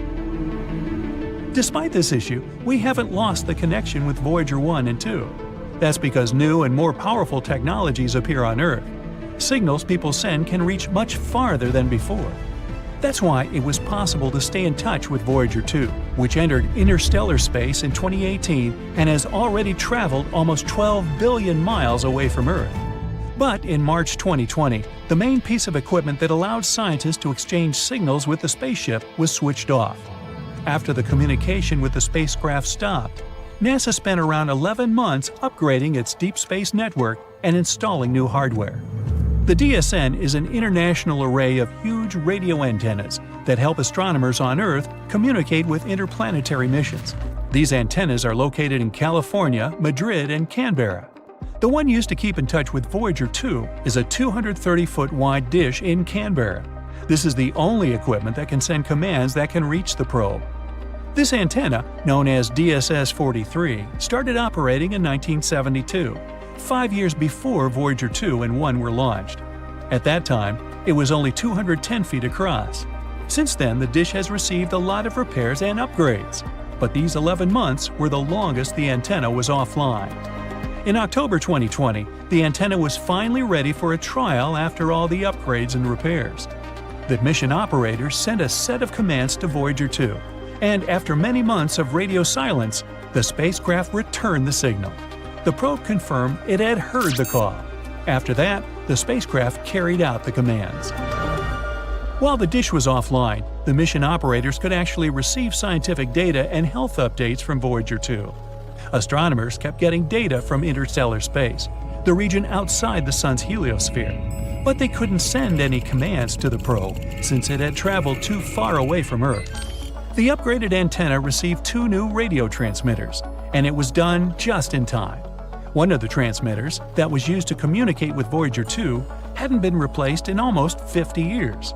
The antenna also got new cooling and heating equipment and other electronics necessary to support the advanced transmitters. Now, a curious thing about the Deep Space Network is that its radio antennas are positioned in a very precise way. They're spaced equally around the globe. This way, almost any spacecraft can stay in touch with at least one facility at all times. But Voyager 2 is an exception. In 1989, it made a close flyby of Triton, Neptune's moon. It was the only close encounter people had with the 8th planet of the solar system and its moon. By the way, Triton is the largest known object that is believed to be born in the Kuiper Belt. That's a donut-shaped ring around the Sun full of icy objects. Voyager 2 discovered Neptune's ring system and its tiny inner moons.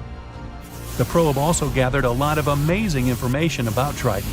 For example, it became clear that the moon is covered in cryovolcanoes. Instead of spewing molten rock, these volcanoes spit ice consisting of water, ammonia, and methane. When the New Horizons spacecraft flew past Pluto more than 25 years later, it discovered the same phenomenon on the dwarf planet. Anyway, to make this detour, Voyager 2 had to travel over the gas giant's North Pole. But this changed the probe's trajectory, deflecting it southward relative to the planes of the planets. Since then, Voyager 2 has been moving in that direction. And now, the spacecraft is so far away that it's out of reach of the radio antennas in the Northern Hemisphere, those in Madrid and California. This makes DSS-43, which is located in the Southern Hemisphere, the only dish powerful enough in broadcasting just the right frequency to send commands to Voyager 2. Voyager 1, the probe's faster-traveling twin, didn't change its trajectory. After passing by Saturn, it took a different path. That's why now it can easily communicate with the two facilities in the northern hemisphere. The upgrade the Canberra Deep Space Communication Complex has gone through can also benefit other space missions. For example, the Mars Perseverance rover that landed on the Red Planet on February 18, 2021. The dish will also be crucial for exploring other planets and the Moon. Weird, unusual sounds out of nowhere are spreading all over our galaxy, constantly repeating, and it's something we've never heard before. Scientists discovered it in 2020, and it was nothing like any of the other energy signatures they ever studied. Powerful and bright radio signals occurring from time to time, mysteriously disappearing within a day. It doesn't fit the profile of any space body we know. The signal is a bit irritating, and it disappears without a schedule. When scientists tried to match the signal with some other telescopes, it was gone. Low-mass stars sometimes flare up with radio energy, but not here, since they mostly have X-ray counterparts. Very dense collapsed stars, like pulsars and magnetars, are also not a choice. The closest solution they got is a mysterious class of objects we know as the Galactic Center Radio Source, GCRT. It's a radio source that brightens and rapidly glows. It decays near the center of our galaxy and could help us unravel the mysteries of the universe. If you had a flying car that could go up at a speed of 60 miles per hour, you'd only need 1 hour to get into space. The Moon is a little bit farther, 250,000 miles, which is about 10 times the circumference of our planet. That means a moon trip would be like taking a tour around the globe and doing it 10 times straight, which would take less than 6 months. A trip to Pluto would take over 800 years. Proxima b is the closest Earth-like neighbor we have. It's a small rocky world that orbits the closest stellar neighbor of our Sun. It orbits the star's habitable zone, an area that's far enough from any star to have moderate conditions, not too cold and not too hot for liquid water to at least hypothetically exist.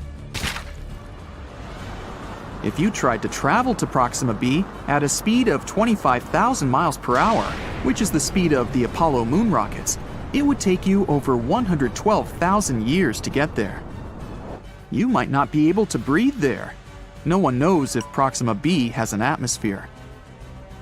Humans explore the universe all the time, but we can only see around 5% of the matter up there. And Albert Einstein was the first one that realized the empty space is not really nothing. The rest we can't see is actually made up of invisible matter, also known as dark matter. It's about 27%, combined with something called dark energy, which is 68%. If you try to pour water into space, of course, outside of a spacecraft, it would immediately boil away or vaporize. That's because there's no air or air pressure in space. As air pressure lowers, the temperature you'd usually need to boil water at also gets lower. Keeping that in mind, water boils way faster on a mountaintop than, for example, at sea level. There's no air pressure in space, so water could boil at a very low temperature. Scientists believe that there are at least a couple of billion galaxies out there. We don't know the real number, and probably never will, but they tried to calculate it by counting how many galaxies we can see in a pretty small and restricted area of the sky. It may seem as if the universe was filled with stars and a couple of planets here and there, but our home galaxy has at least 100 billion planets. If you fill a balloon with helium and release it, you'll notice it floats very high. It'll go up into the atmosphere, but it won't go into outer space. The higher you go, the thinner the air in our atmosphere gets. Your balloon will rise up until the point where the atmosphere surrounding it has the same weight as the helium inside it. That will happen at approximately a height of 20 miles above the surface. So this is as far as a helium balloon can rise. We don't really know how big the universe is. We can't see its edges, nor do we know if it even has an edge. We use technology to see out to a distance of around 14 billion light-years from our planet. This means we can see around 28 billion light-years in diameter across, starting with the outermost layer of our atmosphere that ends at around 600 miles above our planet's surface. Although the size of the universe is constantly changing and gets bigger through time. Mercury is closest to the Sun, so most people think it's the hottest planet too. Still, Venus is the hottest planet. It's the second planet away from our central star, around 30 million miles farther from the Sun compared to Mercury. Mercury doesn't have an atmosphere, which is like some sort of a warming blanket that helps maintain the heat coming from the Sun. Venus has an unexpectedly thick atmosphere, around 100 times thicker than the one we have. Its atmosphere doesn't let the heat out, it just keeps it, and constantly makes Venus hotter and hotter. Also, it mostly consists of carbon dioxide that freely lets solar energy in. But it's less transparent to lose long wavelength radiations that the warm heated surface emits. The average temperature there is around 875 degrees Fahrenheit, which is hot enough to melt tin. The maximum temperature on its neighbor, Mercury, is 800 degrees Fahrenheit. In maybe 2 or more billion years, it will be way too hot for life to exist on our precious planet. As the hundreds of millions of years go by, our sun will keep getting hotter and brighter. Eventually, temperatures will be so high, our beautiful oceans will be wiped away. Since they produce 70% of the oxygen we need to survive, there'll be no life without them. All of this means that our planet will simply become a vast desert, something like Mars is today. Pluto, a very distant used-to-be planet, now dwarf planet, is actually smaller in diameter than the entire US. The biggest distance there, from Maine to Northern California, is approximately 2,900 miles, while Pluto is only 1,473 miles across. Pluto is very far, but the edge of our solar system is 1,000 times farther away than this dwarf planet. But astronomers found many space objects orbiting our sun way farther than Pluto, such as Kuiper Belt objects and trans-Neptunian objects. There's also an Oort comet cloud that goes half a light year from Pluto, also 1,000 times farther. A neutron star is really heavy. Just a teaspoon filled with it would weigh 6 billion tons. Neutron stars are something that remain from huge stars that have run out of fuel. The fading star explodes, and its core falls apart, but due to gravity, it forms an extremely dense neutron star. These stars typically have a mass of up to 3 suns, but the radius there is around 6 miles, because this is one of the densest things in our universe, at least that we know about.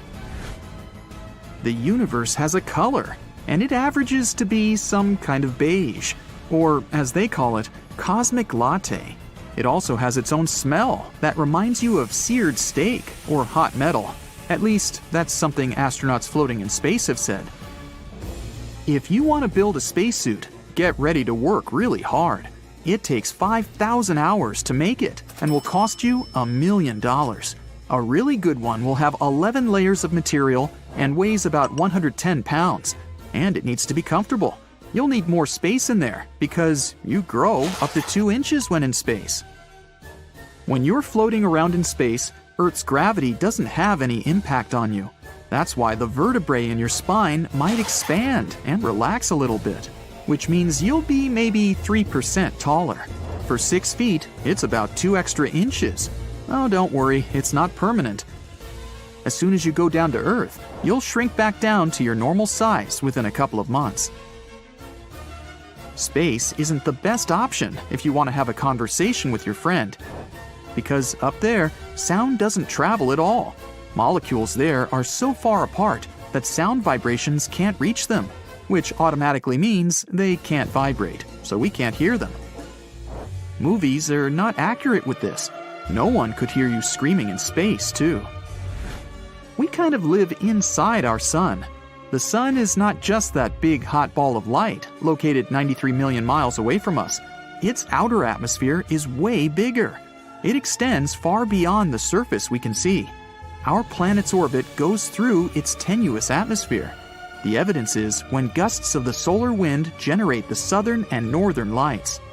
That means, in some way, we live inside the sun. Not just us, other planets too, including distant Neptune. The heliosphere, which is what we call the outer solar atmosphere, extends to about 10 billion miles. Thousands of strange spaceships sneak into Earth's airspace. They descend to our planet and fly through cities, plunging people into complete chaos. Suddenly, the door of the largest ship opens, and a strange creature comes out. It tries to copy our language and says they had come from a distant star, Proxima Centauri. Something like this might happen because scientists have recently picked up a strange radio signal off that star. Proxima Centauri is the closest star to our solar system. It's only 4.2 light years away. That means a beam of light that starts from this star reaches Earth in 4.2 years. That's also 270,000 distances from Earth to the Sun. The star Proxima Centauri itself is too pale for us to see with the unaided eye in the night sky, but its system hides a little secret. Let's fly there and take a closer look. So here's this red dwarf. It's 7 times smaller than our Sun and 8 times lighter. Proxima Centauri is 1.5 times bigger than Jupiter and almost 150 times heavier.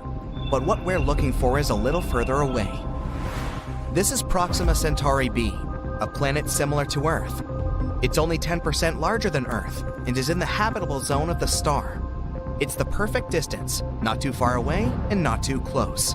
So the temperature isn't too high or low there either. Water, if it exists on that planet, can be in a liquid state. And so, life can survive and evolve there. Maybe it's developed enough to send us the signal that we had received. A radio signal is basically waves. They have a certain frequency and length, and we can always tell an artificial signal from a naturally generated one. The signal that we picked up from Proxima Centauri b had a frequency of 982 megahertz. The regular radio we listen to in the kitchen or in the car picks up signals around 100 megahertz. That's why scientists have concluded that the signal was created artificially. Such signals could have a way of communication between the developed worlds. If this is really a message from an outer space civilian, we should be able to decode it. For this, any civilization must use the simplest method of encryption. For example, Earth has already sent a radio signal into space. It was the Arecibo message. This message consists of 1,679 digits. It's a rectangle of 23 by 73 squares that has information about our civilization encoded using a binary code. At the top of the rectangle, there's a system of numbers that we use. They're marked in white. This purple thing is the key to read the next part of the message. The atomic numbers of the elements like hydrogen, carbon, nitrogen, oxygen, and phosphorus are encoded in this key. These are the key elements that can start life. If those who receive this signal can make sense of the numbers in the key, they can read the next part of the message. These green things are the building blocks of our DNA chain. And right at the bottom here is the DNA chain itself. The white rectangle indicates the number of pairs of these building blocks, and the blue spirals show the shape of a DNA chain. And then we see the human silhouette itself. The white and blue object to its left is a coded number of our average height. The human itself is drawn here at the ends of the DNA strand, so that the outer space civilization can understand what we look like. And the white rectangle to the right of the human sketch is the number of Earth's population at the time of the message. That's 4.2 billion as of 1974, almost half the number we have now. The next part is a drawing of our solar system. The big yellow square is the Sun. Then come all the planets in our solar system, including Pluto. Earth is shifted up a bit here, so that outer space civilization can understand where this message is coming from. In the last drawing is the observatory from which this message had been sent into space. This signal is now on its way to the M13 star cluster 25,000 light years away from Earth, so it won't get there for another 25,000 years. And we'll need another 25 to get a response if there is really someone on the other side who can receive the signal. If the signal from Proxima Centauri is also a message, we'll need time to decode it. So let's fire up our super-powered computing machine and wait for the result. But this isn't the first mystery signal we've ever picked up on Earth. Scientists recorded an unusual wow signal in 1977. They supposed it came from somewhere in the constellation of Sagittarius. The telescope was picking up the unknown signal for an impressive 72 seconds. Later, a scientist who looked at the printout of the signal concluded that the signal was artificial. He wrote, "Wow," on the printout as his reaction. The following observations and studies couldn't catch this signal again. Some theories said that this signal came from a celestial spaceship flying by. It had flown away, and we could no longer detect the signal. But most likely, this signal was created on Earth. It was directed upward but reflected off an object at a high altitude. It could have been an airplane, a satellite, or space debris orbiting our planet. Then the signal was picked up by the telescope, and because it was human-made, all of its characteristics, like wavelength and frequency, could have confused scientists. In 2017, scientists recorded a flare on Proxima Centauri. The star's brightness increased by 1,000 times in just 10 seconds. Before that, there was another flare there that was weaker but lasted about 2 minutes. With these flares, Proxima Centauri has emitted enormous amounts of radiation. Even if there was life on the star's companion planet, these flares would have likely destroyed it. The stellar winds would have simply blown the atmosphere off the planet and made its surface lifeless. Overall, the planet Proxima Centauri b receives 60 times more high-energy radiation and 400 times more X-ray radiation than Earth. Scientists have concluded that the probability of life here is 1 to 100 million. And while we don't know yet for sure if the signal was artificial or natural, the scenario of a bunch of spaceships coming to Earth is most likely possible. Our only method for searching for outer space civilizations is using radio waves. They're like loud noise that blasts away from our planet in different directions at the speed of light. The main problem here is the gigantic distances. Our galaxy, the Milky Way, is 100,000 light-years wide. Suppose there's life at the other end of it. If we send a radio signal to them, it won't reach that supposed planet for another 100,000 years. And we won't get a response for another 100,000 years. It's the same if someone once wanted to contact us. We didn't learn how to create and receive radio signals until the 19th century. If a civilization was developing at the same time as us somewhere in the Milky Way and they invented the radio, we won't get their signal for several millennia. Plus, the radio noise from our planet is starting to fade away. We use Bluetooth, fiber optics, cable TV. So in about 100 years, we'll no longer be visible to other worlds. Or worse, what if there was an outer space civilization somewhere that was sending signals into space? The signals were reaching our planet, but we didn't yet have the technology to pick them up. The world that was sending the signal has evolved, and the signal went out. We could have caught those remnants of the radio waves that were moving through the universe, but we set up the antennas too late. There are about 2 trillion galaxies in the universe. Each of them contains billions and trillions of stars similar to our sun. Maybe there's a planet near one of them that looks like ours. Life could be blooming there. And this outer space civilization, just like us, is looking through telescopes in hopes to catch the radio signal from an unknown planet. Now, you've seen those breathtaking images from NASA. Stars born in clouds of gas, tangled galaxies, colors that look fantastic and vivid. And then someone suddenly says that this isn't real, that NASA edits all these pictures. Well, guess what? They're right. NASA does edit their photos, every single one. The catch is that it's not to deceive us, but rather to reveal what we could never see on our own. You see, color is a weird thing. It's just waves of light and energy flying through space. When these waves hit some object, a banana, a chair, or even a dust particle, the objects absorb some of the waves, eating a part of the spectrum. But some of it bounces back into our eyes. That bounced light is what we perceive as the object's color. There's an entire spectrum of these waves, from short ones to long ones. As they get longer, they move to the red spectrum and turn into infrared, microwaves, and radio waves. As they get shorter, they move closer to blue and violet, turning into ultraviolet, X-rays, and gamma rays. Now, right in the middle of that spectrum is a tiny band we call visible light, which is the only part our eyes can see. That's the rainbow we all know and love, and it's an exceedingly small part. So, you might say we barely see the world at all. When light bounces off something and gets into our eyes, our color-detecting cells, called cones, send them to our brain. So when we say, banana is yellow, It means banana ate red, green, and blue waves and reflected yellow waves into our eyes. So the question is space actually that pretty and colorful, or is it all fake? Well, yes and no.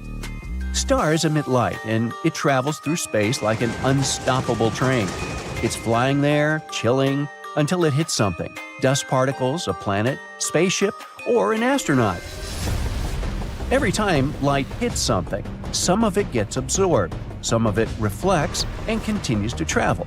So we get less and less light every time it hits something. And when you enter a nebula, which is basically tons of dust particles around a gas cloud, light quickly starts to scatter and disappear. Nebulae, which is the plural of nebula, also grow naturally from ionized gases like hydrogen, oxygen, sulfur, radiating light in specific spectral lines. But it's super faint as well. Remember, our eyes see things only when light bounces off those things in our eyes. On top of that, the color-detecting cones in our eyes aren't so great, in that they need lots of light to activate. We can't see faint stuff. Unless there's something emitting light right there nearby, we wouldn't see anything. In other words, for us, the entire space would be like a room with lights turned off. The potentially beautiful nebulas and planets are there, but if you don't have a lamp nearby, you can't see them in all their glory. When there's lots of light around, rods take over, another type of cell that's great for motion and dark vision, but terrible for color. So in deep space, all we'd see are dim whites and grays. Now, if you were flying around on a spaceship, the stars would look sharp, white, and non-twinkling. You'd be able to see some reddish or bluish tints to the brighter ones, like Betelgeuse or Rigel. But a lot of things would be dim gray smudges at best. The Milky Way might appear as a cloudy band, not rainbowy like in astrophotography. Nebulae would look like faint fuzzy clouds with no color, unless it's something that glows very brightly, like the Orion Nebula. In our solar system, astronauts can see stuff thanks to the sun or when they're near illuminated planets or spacecraft. Planets like Jupiter and Mars retain some color for our eyes. Meanwhile, on Earth, the sky would look black during the day if we had no atmosphere.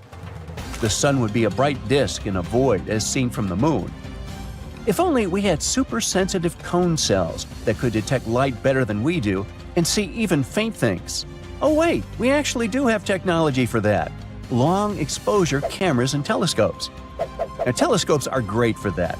They often use long exposures to gather light over minutes or entire hours. That lets them capture photons we'd never collect with our eyes. When telescopes like Hubble or the James Webb take photos, they're not snapping pretty pics like those on Instagram. They're collecting all this raw, invisible data, numbers and faint light that's both within and beyond human vision. The James Webb Space Telescope doesn't even see visible light. It's built to detect infrared or heat. Telescopes like that work like time machines. They show not only distant galaxies, but also what those galaxies looked like billions of years ago. We see stars that have long since gone out, and galaxies that may have already disappeared. All because the James Webb can pierce through gas and dust and see galaxies so old that their light has been stretched into infrared wavelengths as the universe expands. In other words, this telescope isn't made to let us take aesthetic photos. Its main goal is to study the history of the universe. Now, at first, this stuff looks like grayscale or even black images. When the James Webb sends data back, it looks empty. But during post-processing, astronomers map wavelengths they received to visible colors. Every color in those pictures is chosen for a reason. It highlights specific wavelengths, gases, or temperatures. In any case, it shows what would otherwise be completely hidden from our eyes. Sometimes they show only stuff a human eye can see. Sometimes they shift colors or add something to show elements or intensities. For example, let's say you're studying a supernova, a star blowing itself to pieces. You need to see its debris clearly to understand what's going on. That means you'd play with the contrast or adjust color balance to reveal specific gases and find pale objects near bright ones. Want to check out a weird rock on Mars? You zoom in, adjust the lighting, boost the shadows. Photographers do this every day. So, scientists do it too, because clarity means understanding. Even old photos from the Apollo missions have been touched up in modern times. It's like restoring an old film so it looks crystal clear instead of foggy. Without this editing, the most incredible discoveries of the past 2 years, those first galaxies, those newborn stars inside cosmic clouds, would just look static. Is it possible to accidentally misinterpret the color? Of course! For example, images we get of Mars are mostly red, but when we land on a planet, it's more colorful. Most of it is gold, yellowish, tan, or brown. The reason Mars looks reddish is due to rusting iron in the rocks, Martian soil, and dust. It all depends on the lighting, atmospheric dust, and image processing methods. But the fantastic colors themselves are not made up. Galaxies contain billions of stars, gas, and dust, giving off incredibly rich color ranges. NASA's photos are basically translations. Now here's an interesting take. Could we use goggles with night vision or some technology that makes our eyes notice light better, like working with Hubble or the James Webb? Man, the sky would be insane. You'd never be able to sleep again. These magical astronomy glasses should greatly amplify faint light, enhancing and translating colors. Unfortunately, today's night vision tech won't cut it. Night vision goggles work by amplifying visible and near-infrared light, but they display everything in green monochrome, not true color. Meanwhile, infrared goggles detect heat, not color. We need some goggles that raise photon sensitivities by 10,000 or so. If only we were lucky enough, like some animals. For example, snakes can see infrared, bees see ultraviolet light, and birds see more colors than we do. And we can't even imagine how they perceive the world. So yeah, NASA edits their photos, because raw space isn't built for our eyes. It's dark, cold, distant, and silent. But with a little translation, some math, some color grading, some visual storytelling, we can see the invisible. We can study the past and inspire more people to study space in the future. Just when you think space couldn't get any more weirder? Hey, check my grammar. The universe throws a curveball in the form of a giant glowing bubble that's too perfect to be real. Astronomers have spotted something strange drifting through our galaxy. And it's not a rogue planet, which is a space body the size of a planet that doesn't orbit any star. It's not a star itself either. It's not even your average supernova remnant. It's a perfectly round sphere, and scientists are stunned. Astronomers were going through data from a super powerful radio telescope when they spotted something that looked like a perfect round bubble. At first, they thought it was the leftovers from a massive star explosion called a supernova. But the weird part was that the object was too perfect. Normally, such explosions leave behind messy, uneven clouds.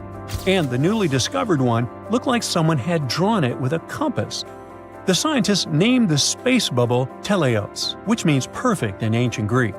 They've already looked at all the possible explanations, but none of them really make sense yet.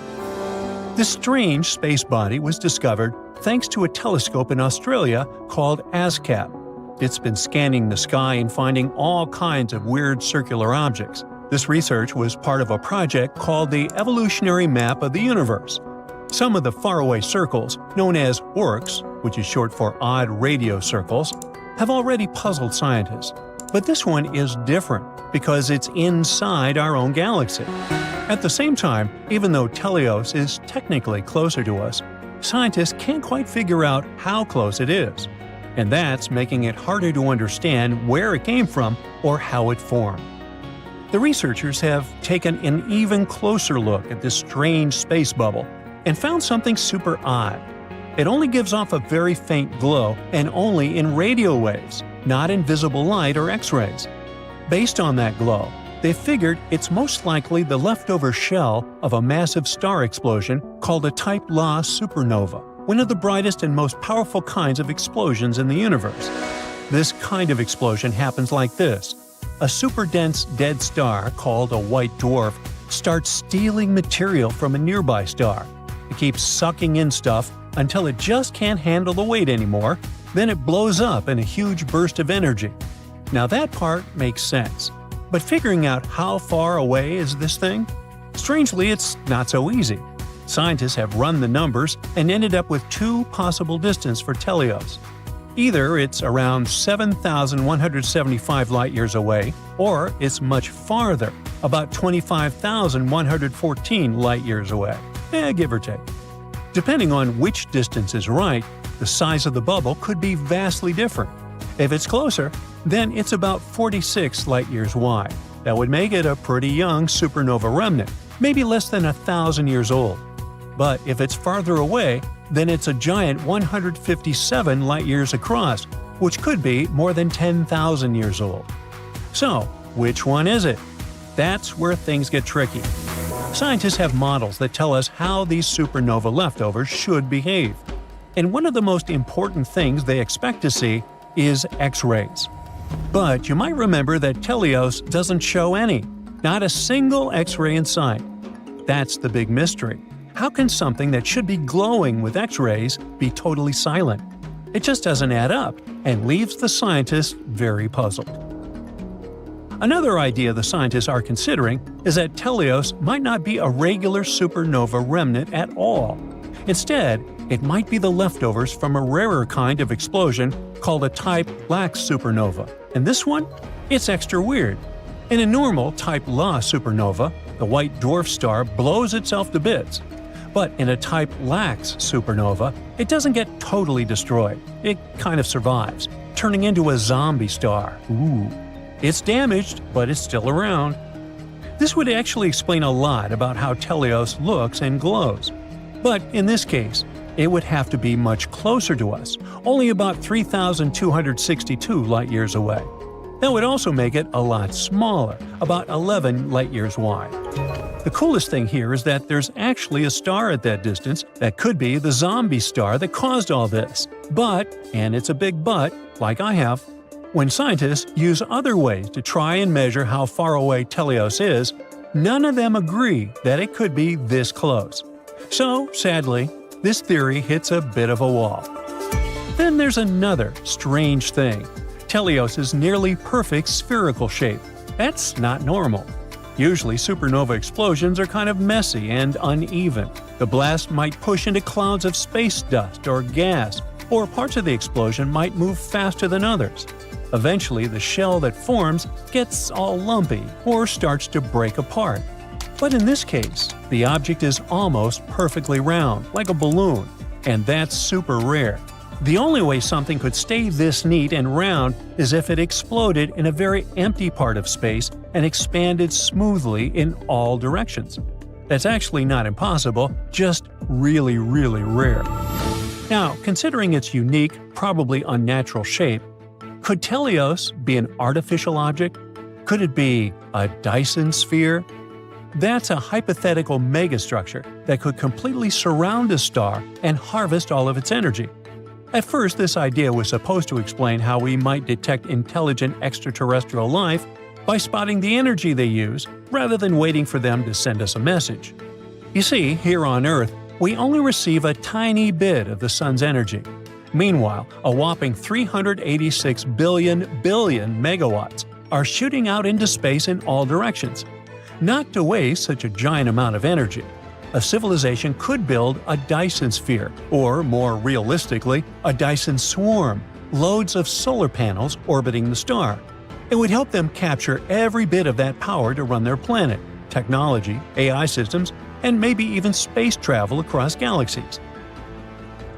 To understand just how advanced a Dyson sphere-building species would have to be, scientists use the Kardashev scale. It ranks civilizations by how much energy they can use. Type 1 can use all the energy available on their home planet. Spoiler, we're not even there yet. Type 2 can harness all the energy from their star. That's the Dyson sphere level. Type 3 can use energy from an entire galaxy. Think Dyson spheres around every star and even extracting energy from black holes. Right now, Earth's civilization ranks about Type 0.7449. give or take. That means that we haven't even maxed out the energy available to us on Earth, including fossil fuels, renewables, and nuclear power. We're still taking baby steps on this cosmic scale. Anyway, the problem with the theory that our perfectly shaped object could be a Dyson sphere is that this example of super advanced technology would give off heat. In other words, there would be thermal infrared radiation, and the object would be unusually bright in the infrared. This could be a sign that something artificial is absorbing the star's energy and re-emitting it as heat. But the scientists have found no heat signatures or anything like that when observing Teleos. So, do we have the final answer? Not yet. The scientists have looked at all the existing clues, how bright the thing is, how big it looks, and how far it might be, and none of the possibilities are totally perfect. Each idea has a problem, especially the fact that we're not observing any X-rays, which should be there according to the usual rules. They still think that regular type LA supernova idea is the best bet for now, but they're not 100% sure. There's just not enough proof to say for certain. So, the mystery continues. The team says we'll need more powerful and detailed observations to really figure out what happened here. But in any case, if something like Teleos can exist, what else is out there, waiting to challenge everything we know about the universe?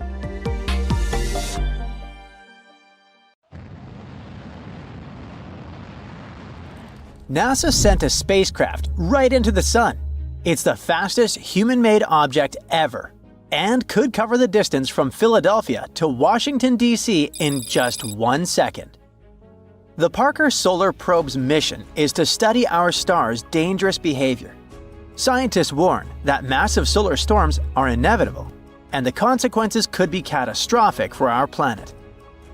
The spacecraft got 7 times closer to the Sun than any other probe ever did. It managed to do so during its 20-second flyby to the star since its launch in 2018. Because our star is so massive, its gravity is really strong, like a giant magnet. As the probe flies around the Sun, it uses gravity to go faster and faster and eventually picks up that crazy speed. As it got closer and closer to the Sun's corona, which is its outer atmosphere, the probe had to survive temperatures of 2,552 degrees Fahrenheit. That's hot enough to melt many metals. It was protected from that heat and radiation by a 4.5-inch thick carbon shield. It kept the tools inside the probe safe and running at around room temperature. The scientists went to all this effort because they're hoping to solve a big mystery about the Sun that's been puzzling them for ages. The surface of our main star is already super hot, but as you move closer out to the corona, the temperature shoots up to millions of degrees. And it doesn't make any sense because it's farther away from the Sun. So maybe we could finally get some answers about this heat phenomenon. The mission is also going to help us understand something called solar wind. The Sun is constantly shooting out tiny bits of energy and charged particles into space, like a never-ending breeze of electricity. When this solar wind hits Earth, it can create amazing light shows in the sky called auroras. The more active the Sun is, the farther south you can see auroras. Our star follows natural cycles that last about 11 years. The activity goes from low to high and back down to low. Right now, we're in the solar maximum, the peak of the activity cycle. That's why we've spotted beautiful auroras in the most unexpected places in 2024. The downside to it is that the Sun's activity can send out bursts of energy and charged particles that can mess up things like radios, satellites, and even GPS. It can be dangerous, especially for astronauts out in space who aren't as protected as we are here on Earth. Humans wouldn't feel the compression of the planet's electromagnetic field because of all the extra radiation, but power grids are really sensitive to it. If we don't act fast, when it happens, the influx of energy will go into power transformers all over the world, disrupt them, and leave big areas without electricity. If this happens during a hurricane or a tornado, when communication is already super important, it could make it much harder for emergency services to communicate and save lives. That's why it's so important to learn to predict this space weather. It's tricky because, unlike most disasters, like earthquakes, floods, and volcanoes, it doesn't leave behind any kind of physical evidence. The only big solar storms we really know about happened in 1859 and 1921. The first one, called the Carrington event, was so wild that it made sparks fly from telegraph wires. The auroras were seen all the way near the equator. Scientists back then were using a special kind of paper that reacted to light to record solar activity. During the Carrington event, the reading from the sun went off the page, literally. Whatever was happening, it was so extreme that we still don't fully understand it. Then, there was the New York Railroad Storm of 1921. It was powerful enough to knock out telegraph systems across the US, Europe, and the Southern Hemisphere. The storm boosted radio transmissions for a bit, making them travel farther than usual. But back then, there weren't nearly as many radios, so it wasn't super helpful. The bigger problem was the electrical grid in the US, which was heavily damaged. Back in 1859 and 1921, people weren't as dependent on tech as we are now. If a storm like that hits today, the consequences could be way more catastrophic. Scientists from New Zealand who study space weather are working on simulations trying to prevent disasters from happening. They say one of the possible options to do it is to study other suns like ours elsewhere in space. If we get data from thousands of stars, not just one, the picture for analysis would be more complete. So far, scientists have launched or plan to launch several other missions in addition to the Parker Solar Probe. Meanwhile, NASA is working on another mission, launching Endurance, robotic moon machinery on steroids. Its main mission will be to collect samples from key lunar locations that will later be retrieved by astronauts from the Artemis program. These samples are spread across the largest impact basin on the moon, separated by hundreds of miles. To do it, Endurance will have to be way more advanced than Perseverance, NASA's current most cutting-edge rover. Endurance will drive roughly 100 times further, drive 10 times faster, and collect roughly 200 times more sample mass. Endurance would also be the first planetary rover to drive at night.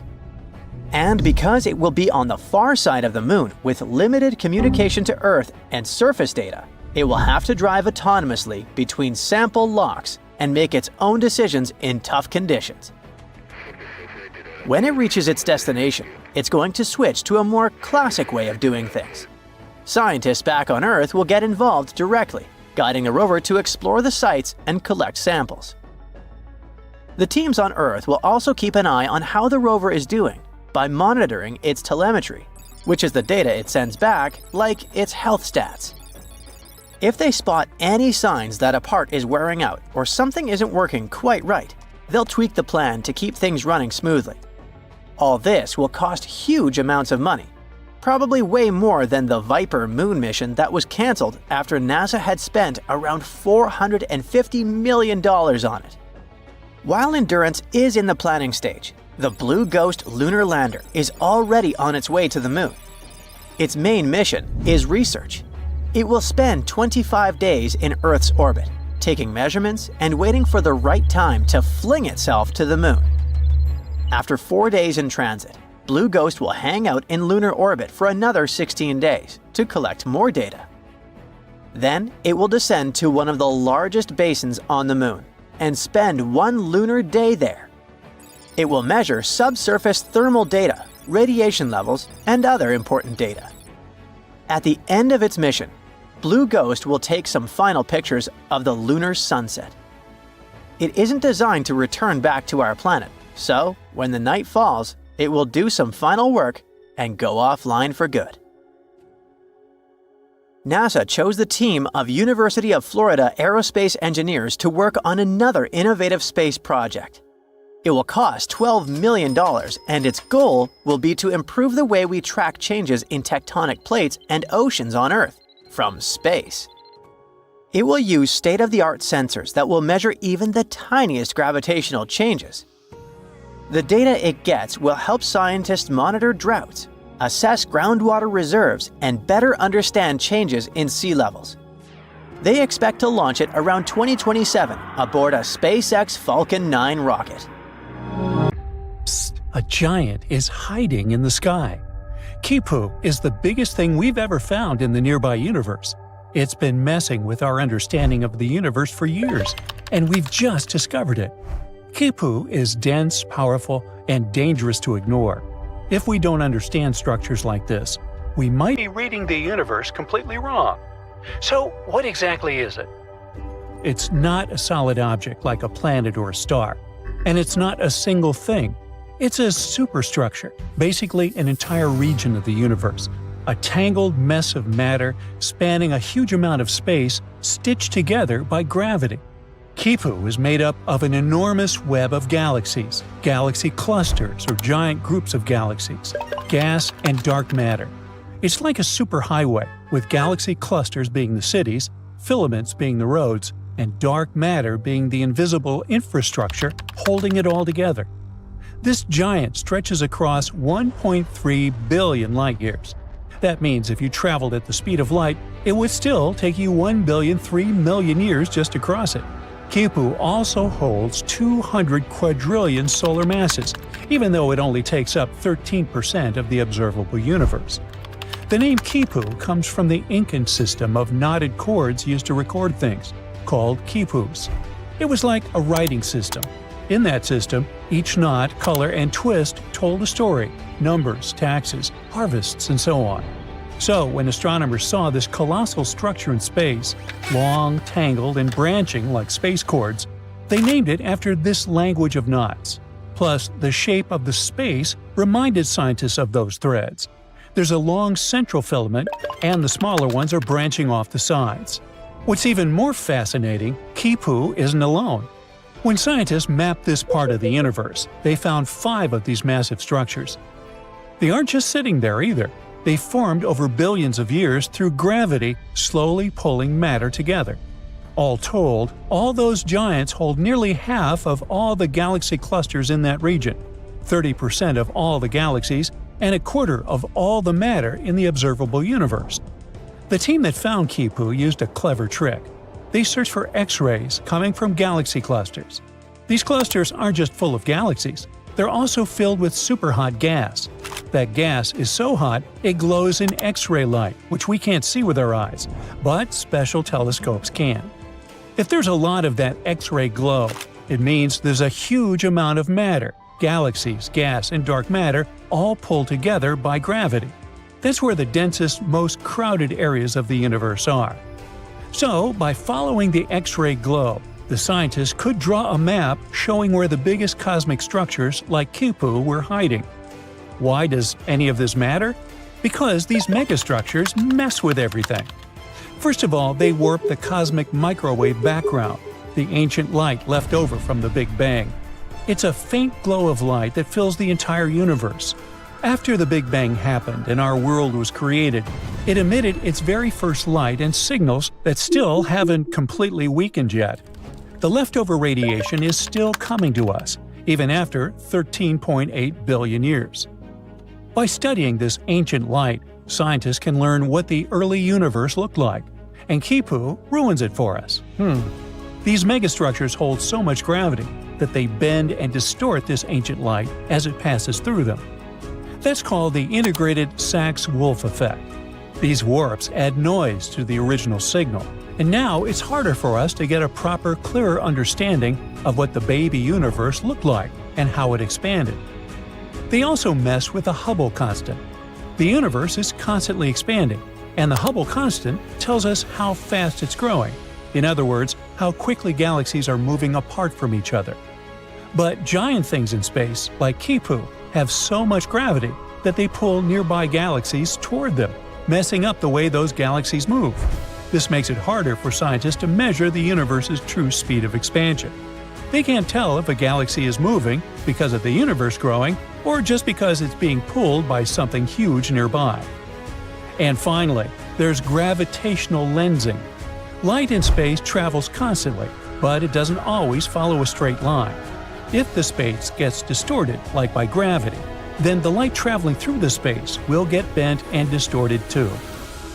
Gravitational lensing is when light from faraway galaxies gets bent because it passes by something supermassive, like Kipu here. That huge gravity pulls on the light like how a heavy ball can bend a sheet. And since light delivers information to us, literally makes us see what things look like, this bending distorts how we see galaxies. The images of galaxies end up looking stretched, brighter, or we can even find an entire galaxy in the wrong place. It's like looking at our universe through a warped magnifying glass. If we're not careful, we could misread those distortions and get the wrong idea about what our world looks like. Luckily, we didn't just drop these mysterious superstructures out of nowhere. Astronomers suspected that something like that should be out there. They just didn't know for sure. Our best model for the universe is called Lambda CDM. It says, universe started with the Big Bang, is still expanding, and is mostly made of mysterious stuff, dark energy and cold dark matter, the CDM part. We can't see or touch these things, but we know they exist, because if they didn't, our universe would literally break apart. This model matches what we do see, like galaxies forming, how stars move, and the overall shape of the universe. So even if some puzzle pieces by themselves are still a mystery, they match the actual picture. And this model actually predicted things like Kipu. When scientists ran simulations using that model, they saw similar structures forming, giant cosmic webs of galaxies tied together by gravity. Kipu matched those predictions in real life. This also means that Lambda CDM is matching real life once again, thank heavens. No huge surprises here. But now that we actually found it, it's the largest known structure in the observable universe. There was another giant before Kipu, the Sloan Great Wall. That one was discovered in 2003 and was believed to be one of the largest structures ever found. And it's still an absolute monster. The Sloan Great Wall stretches over 1 billion light-years across. It's called a wall, but it's not like a wall you'd find on Earth. It's also a vast cosmic web, made up of thousands of galaxies and gas connected by dark matter. What makes both Kipu and the Sloan Great Wall so surprising is that they literally seem too big to exist. According to the Lambda CDM model, structures that huge shouldn't be common, especially at the time they formed. How did these giants form so fast in a universe that's supposed to be growing, expanding, and smoothing over time? And if we keep finding more of them, that would be completely insane. It could mean there's something deeper going on in the way our world is built. It's all part of our crazy Copernican journey, a long series of discoveries where we just keep getting humbled by the universe. Every time we find something like this, we realize even more how we're not the center of everything. First, we learned the Earth wasn't the center of the solar system. Then we found that the solar system is just one speck in a galaxy. Now, even galaxy superclusters, which we believe to be the biggest, are being dwarfed by structures like Kipu and the Sloan Great Wall. But also, these structures won't last forever. Kipu is temporary.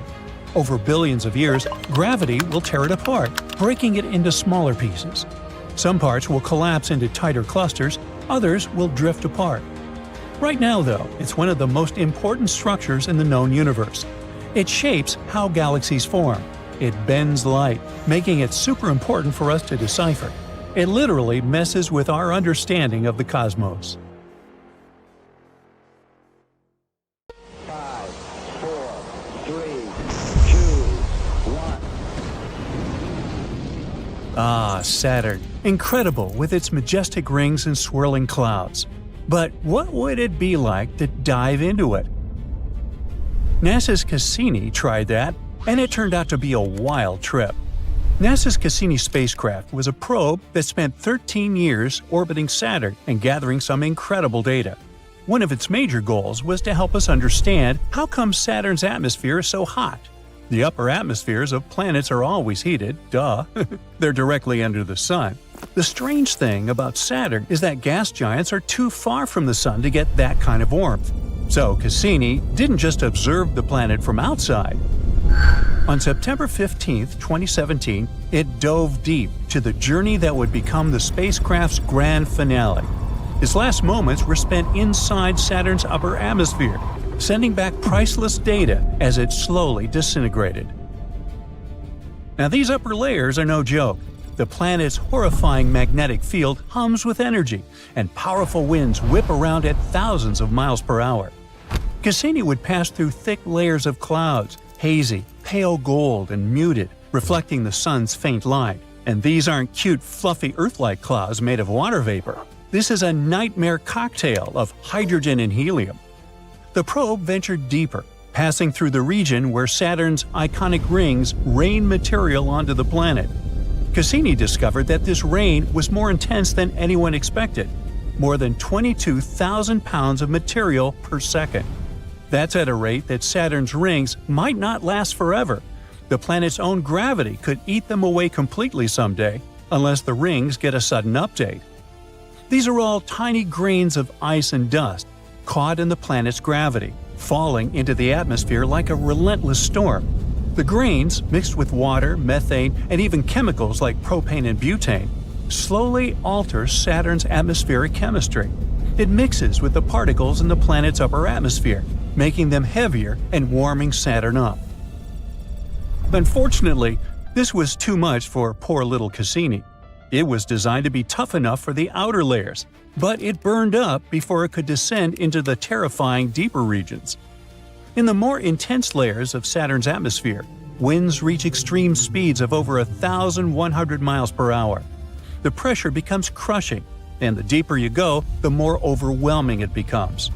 It would feel like entering an ocean of gas, one with no clear surface, where the sky gets darker, thicker, and more hostile as you descend.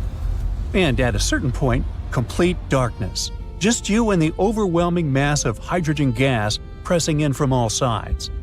But Cassini's sacrifice was invaluable to scientists. The key data it sent us before the grand finale allowed scientists to map Saturn's upper atmosphere more completely than ever before. Cassini tracked bright stars, like those in Orion and Canis Major, as they passed behind the planet, measuring how their starlight shifted. This helped scientists to understand how dense and hot the atmosphere was. It left us some final pictures as well, though they're not as impressive as you might think. It was a monochrome shot taken from about 394,000 miles away, showing a dark portion of Saturn's night side, softly illuminated by the reflection of its own rings.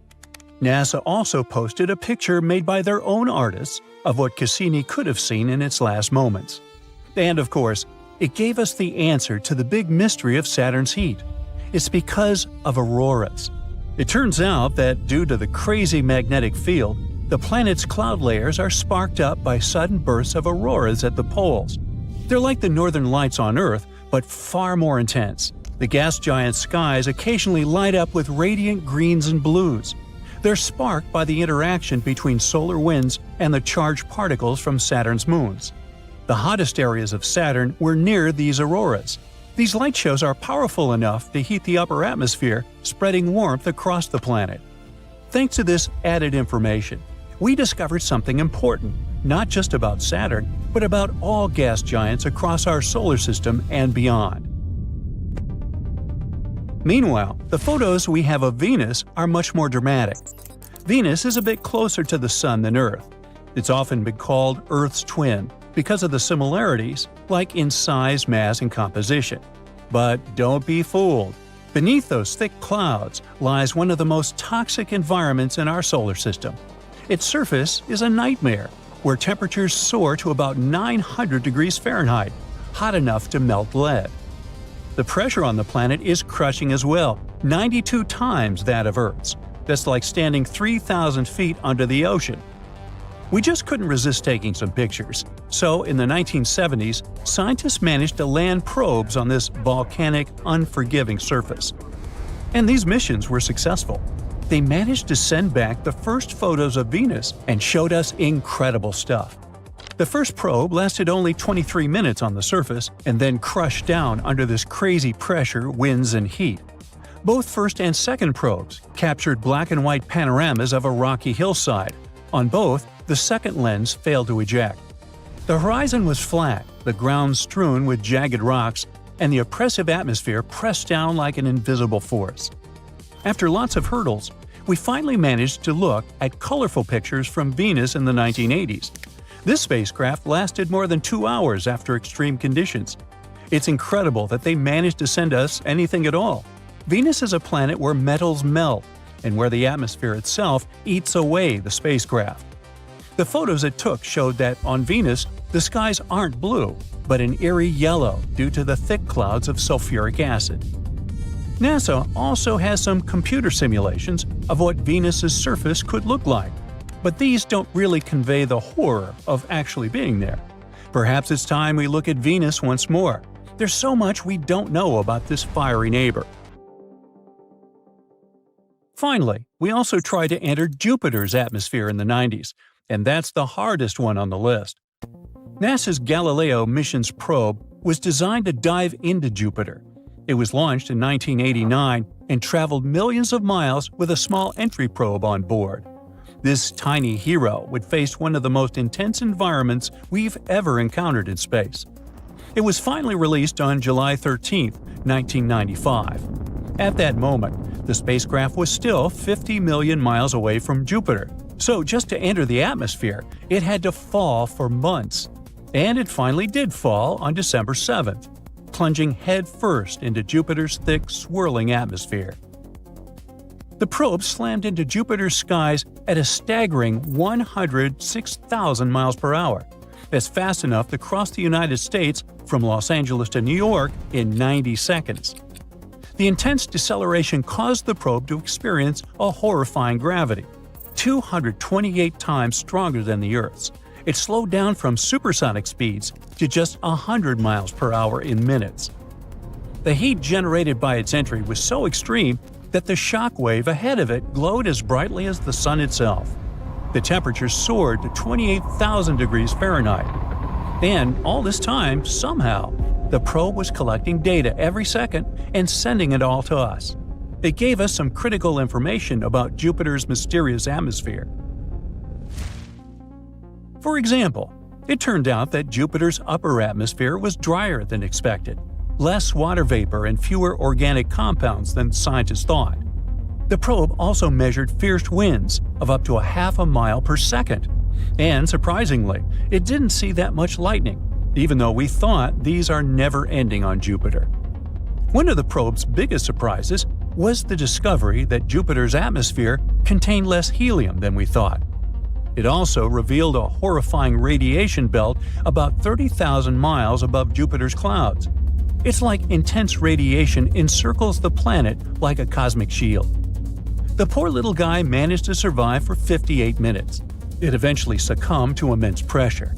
Meanwhile, the Galileo orbiter continued its mission, becoming the first spacecraft to orbit Jupiter. At first, it may seem like the sun is burning, but it's actually not true, because the burning of our star isn't chemical combustion, it's nuclear fusion. The sun can't run out of oxygen or stop burning because it doesn't use oxygen to burn. Regular carbon combustion requires oxygen. As soon as there's no oxygen, the process of burning stops. Now imagine a candle. If you cover it, it doesn't have access to oxygen anymore, and the process of burning stops. But in nuclear fusion, the nuclei of atoms are fused together to make new, bigger nuclei. Such changes cause atoms to become new elements. Nuclear fusion doesn't require oxygen or any other material altogether. You just need enough pressure or heat to squeeze the nuclei of atoms close enough for them to overcome their electrostatic repulsion and bond into one nucleus. In 2027, 2 teams of astronomers discovered a cloud of water floating in open space. It was the largest and farthest reservoir of water ever detected in the universe. It's a cloud of water vapor surrounding a huge black hole called a quasar, 12 billion light-years away from Earth. The environment around the quasar must be unique to somehow produce such giant masses of water. It was formed by energy waves colliding hydrogen and oxygen atoms together. The cloud contains 140 trillion times the entire volume of water on our planet. It could provide each person on our planet with a planet's worth of water 20,000 times over. Wow! Even cooler, astronomers believe this water cloud appeared just 1.6 billion years later than the universe itself. Scientists consider it another demonstration that water exists throughout the universe and was present already during its early days. At the same time, before this discovery, scientists had never found water vapor present so far back in the early universe. There is water in our home Milky Way galaxy, but most of it is frozen in ice. Not only water is floating out there in space, alcohol too. In 2009, scientists were examining a massive cloud of gas and dust in the center of our galaxy when they stumbled upon a surprise. There was ethyl formate within the cloud. This chemical is responsible for the sweet flavor of raspberries. They also found one more cool region. This one was brimming with ethyl alcohol, the same type found in many beverages. At the North Pole of Saturn, a mysterious storm is raging. It's ginormous, spanning an area larger than our planet and showcasing a beautiful but baffling hexagonal pattern. No one has understood yet why the storm has such a bizarre shape. After the hexagon was first discovered in 1987, it remained hidden in darkness up to the moment when sunlight exposed it again. Soon afterward, the Cassini spacecraft, designed to explore the Saturn system, provided a series of captivating images and even a video of the hexagonal storm. It turned out to be colossal in size. Its estimated depth is around 180 miles, and the eye of the storm is 50 times as large as the typical storm on Earth. The storm is also changing its color from blue to gold. Winds of hydrogen and ammonia surround the storm and move at more than 300 miles per hour. The storm has several centers. Some of them move clockwise, and others follow a counterclockwise direction. The largest vortex appears to be white, and it's twice larger than the standard hurricane on our planet. As for the hexagon itself, it's a jet stream made up of atmospheric gases. Experts refer to it as just a current of air and weather features. But there is one intriguing detail: a vortex sitting at a higher altitude than Saturn's clouds. It looks like a large towering structure. Saturn's auroras, triggered by the planet's magnetic field, are located atop of the hexagon, giving its appearance a mystical vibe. Astronomers have found a giant, likely active volcano near Mars's equator. It was literally hiding in plain sight. It's ancient and deeply eroded, but seems to be still functioning. There may even be remnants of a glacier ice near its base.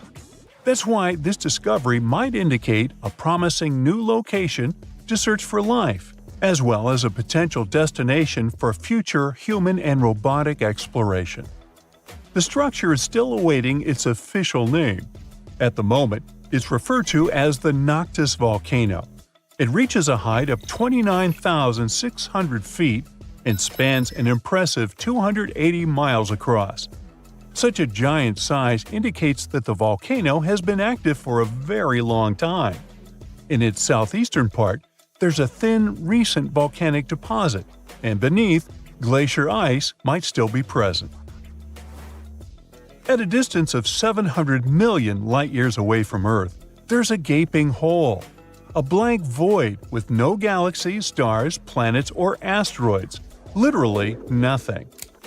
The void is a roughly spherical region about 330 million light-years across.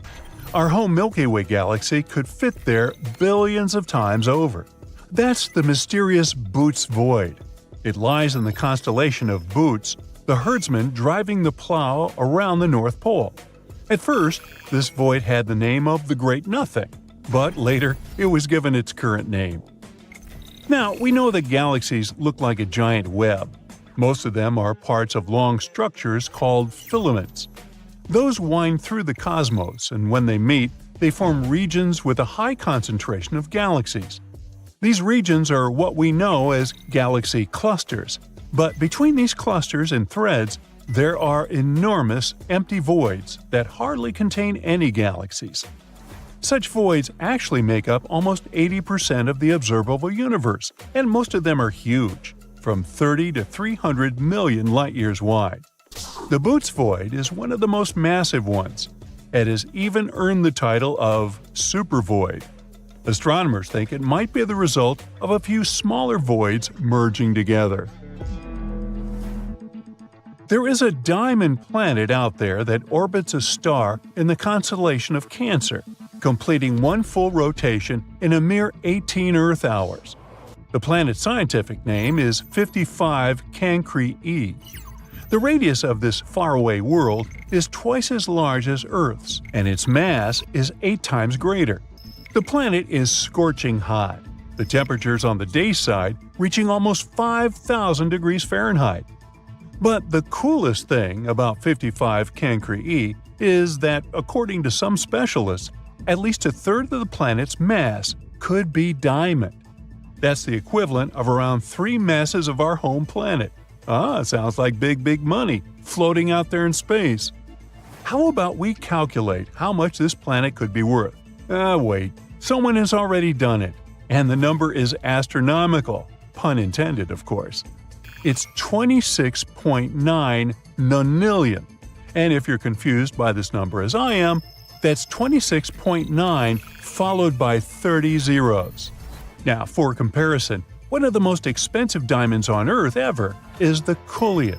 It costs a whopping $2 billion, and its original weight was a mind-boggling 3,106.75 carats. It was, and still is, the largest raw gem diamond ever found. Later it was cut into many small diamonds. The largest of them is Cullion 1, which also goes by the name of Star of Africa. It has a carat weight of about 530, but imagine how much bigger and more expansive the diamond planet is. Nebulas are gigantic clouds of gas and dust, and some of them can have really unusual shapes, as if they were made this way on purpose. With time, gravity starts to pull these clumps of dust and gas together. They grow larger and larger, and their gravity gets more powerful. One day, this mass becomes so big that it collapses under its own gravity and forms new stars. Among some of the most beautiful nebulas out there, we must mention the Butterfly Nebula. Its wingspan is more than 3 light-years, and the structure inside the nebula is one of the most complicated ever observed. The central star, a white dwarf, is heated to an incredible 450,000 degrees Fahrenheit. It means it formed from a giant gargantuan star, likely more than 5 times the size of our Sun. The white dwarf is surrounded by a thick disk of dust and gas at the equator. It's what probably makes the whole structure look like an hourglass or a butterfly. The Ring Nebula looks like a giant cloud of dust and gas surrounding an old, almost extinguished star. At first sight, it does look like a ring, but astronomers say the nebula isn't a bagel, it's a jelly-filled donut. They must be hungry. The deep space colorful object, more than 2,000 light-years away from Earth, is actually a ring that wraps around a blue ball-shaped structure. Each end of the structure sticks out of the ring's opposite sides. The pillars of creation look like something out of this world. See for yourself. They're located 7,000 light-years away from Earth in the Eagle Nebula. That's a young cluster of stars just 5.5 million years old. On a space scale, they're just babies. Once, the Hubble Space Telescope managed to take an image of several dark silhouettes near the nebula's center. And now you can see them with your own eyes. Those are the so-called pillars of creation, an active star-forming region. Look at this famous image. The blue colors represent oxygen, red is sulfur, and green means the presence of both hydrogen and nitrogen. The pillars are also bathed in the ultraviolet light coming from a nearby cluster of young stars. Unfortunately, the winds from those stars are slowly but steadily eroding the magnificent towers of gas and dust. Far out in space, a ghostly super-ancient galaxy is floating all alone. It shines with a faint glimmer of starlight and has hardly changed for billions of years. Astronomers have no idea why it's there or how it formed. Meet DGSATI, a living fossil galaxy. It's as big as the Milky Way, but is nearly invisible because its stars are spread out incredibly thinly. But what makes the galaxy so unique is that it's sitting all alone, unlike other galaxies of this kind, which are usually found in clusters. It might mean that DGSATI was formed in a different era, probably a mere 1 billion years after the Big Bang. If it's true, the galaxy is a real living fossil. Astronomers have discovered the most massive stellar black hole ever spotted in our home Milky Way galaxy. This newly found space monster is 33 times bigger than the Sun and sits 2,000 light-years away from us. Until recently, the largest stellar black hole found residing in our galaxy has been around 20 times as big as our star in terms of mass. As for the average stellar mass black hole, it's usually about 10 times as hefty as the Sun. Scientists spotted the giant black hole after a star started to wobble while orbiting in that area. The black hole got the name of Gaia BH3. The proximity of this space object to Earth makes it the second closest to our planet black hole ever discovered. The nearest one is called Gaia BH1. Makes sense? It's hanging out around 1,560 light-years away from us. This uncomfortably close neighbor has a mass of around 9.6 times that of the Sun. That means it's way smaller than the newly found black hole. Gaia BH3 is located in the Aquila constellation. From Earth, it seems to have the shape of an eagle. Interestingly, astronomers didn't expect to find a high-mass black hole lurking so relatively close to Earth and remaining undetected for so long. Now look at this marvelous exoplanet. It resembles a giant eyeball hanging out there in space. But it isn't the coolest thing about it. This distant world, identified in 2017, is one of the most promising places for finding life outside our solar system. The exoplanet is called LHS 1140b, and it shows signs of having a global ocean capped in ice. It's that very iris, a huge region around 2,500 miles across, which is constantly gazing at its host star. The planet has a radius of about 1.73 times the radius of Earth, and is 5.6 times as massive as our home planet. The giant eyeball planet orbits much more closely to its star than Earth does. It needs just around 25 days to complete an entire orbit. If the star were similar to our Sun, such a distance would definitely be too close for life to appear on the planet. But instead, it's a cool and dim red dwarf. That's why the exoplanet lies in the habitable zone of its star, where it's not so cold that all surface water would freeze, and not so close that this water would steam away. At the moment, LHS 1140b looks like the most promising candidate for hosting life in our planetary neighborhood. Solar flares are extremely powerful bursts of electromagnetic radiation that can last from minutes to hours. They occur when there's some magnetic disturbance in the Sun. Then, magnetic field lines in the atmosphere of our star get tangled and snap. This releases giant amounts of excess energy, including ultraviolet radiation and intense X-rays. These twisted lines appear in sunspots. Those are darker and cooler regions on the surface of the Sun. They form when magnetic fields that used to hide deep within our star rise up to the surface. As for coronal mass ejections, or CMEs, which are launched by solar flares, they're sent outward into space. They hit planets, satellites, and basically any objects in their path. Those that come across Earth trigger geomagnetic storms, which in most cases result not only in beautiful auroras, but also in power grid failures and satellite malfunctions. All these extreme solar phenomena, CMEs, sunspots, and solar flares, get much more intense during the peak of the Sun's 11-year-long activity cycle. It's known as solar maximum. Right before this event, the Sun steps up its activity.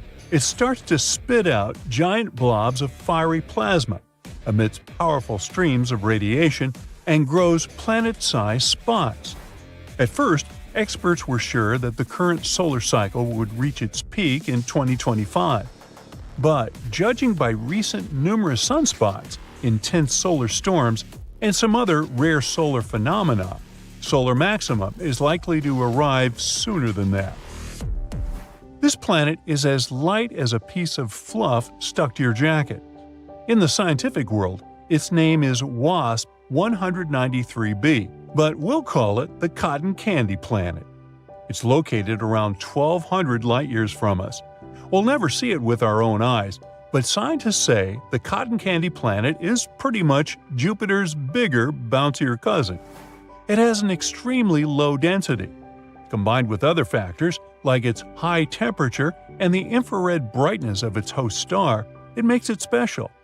Interestingly, the planet's radius is just 1.46 times the radius of Jupiter, but its mass is a mere 0.139 times of our gas giant. May I have a close-up here, please? Thank you. See how fluffy it is? It would be absolutely impossible to stand on its surface should you ever reach this distant world. It's not often that you can meet something like WASP 193b at a planetary party. Such planets are rare.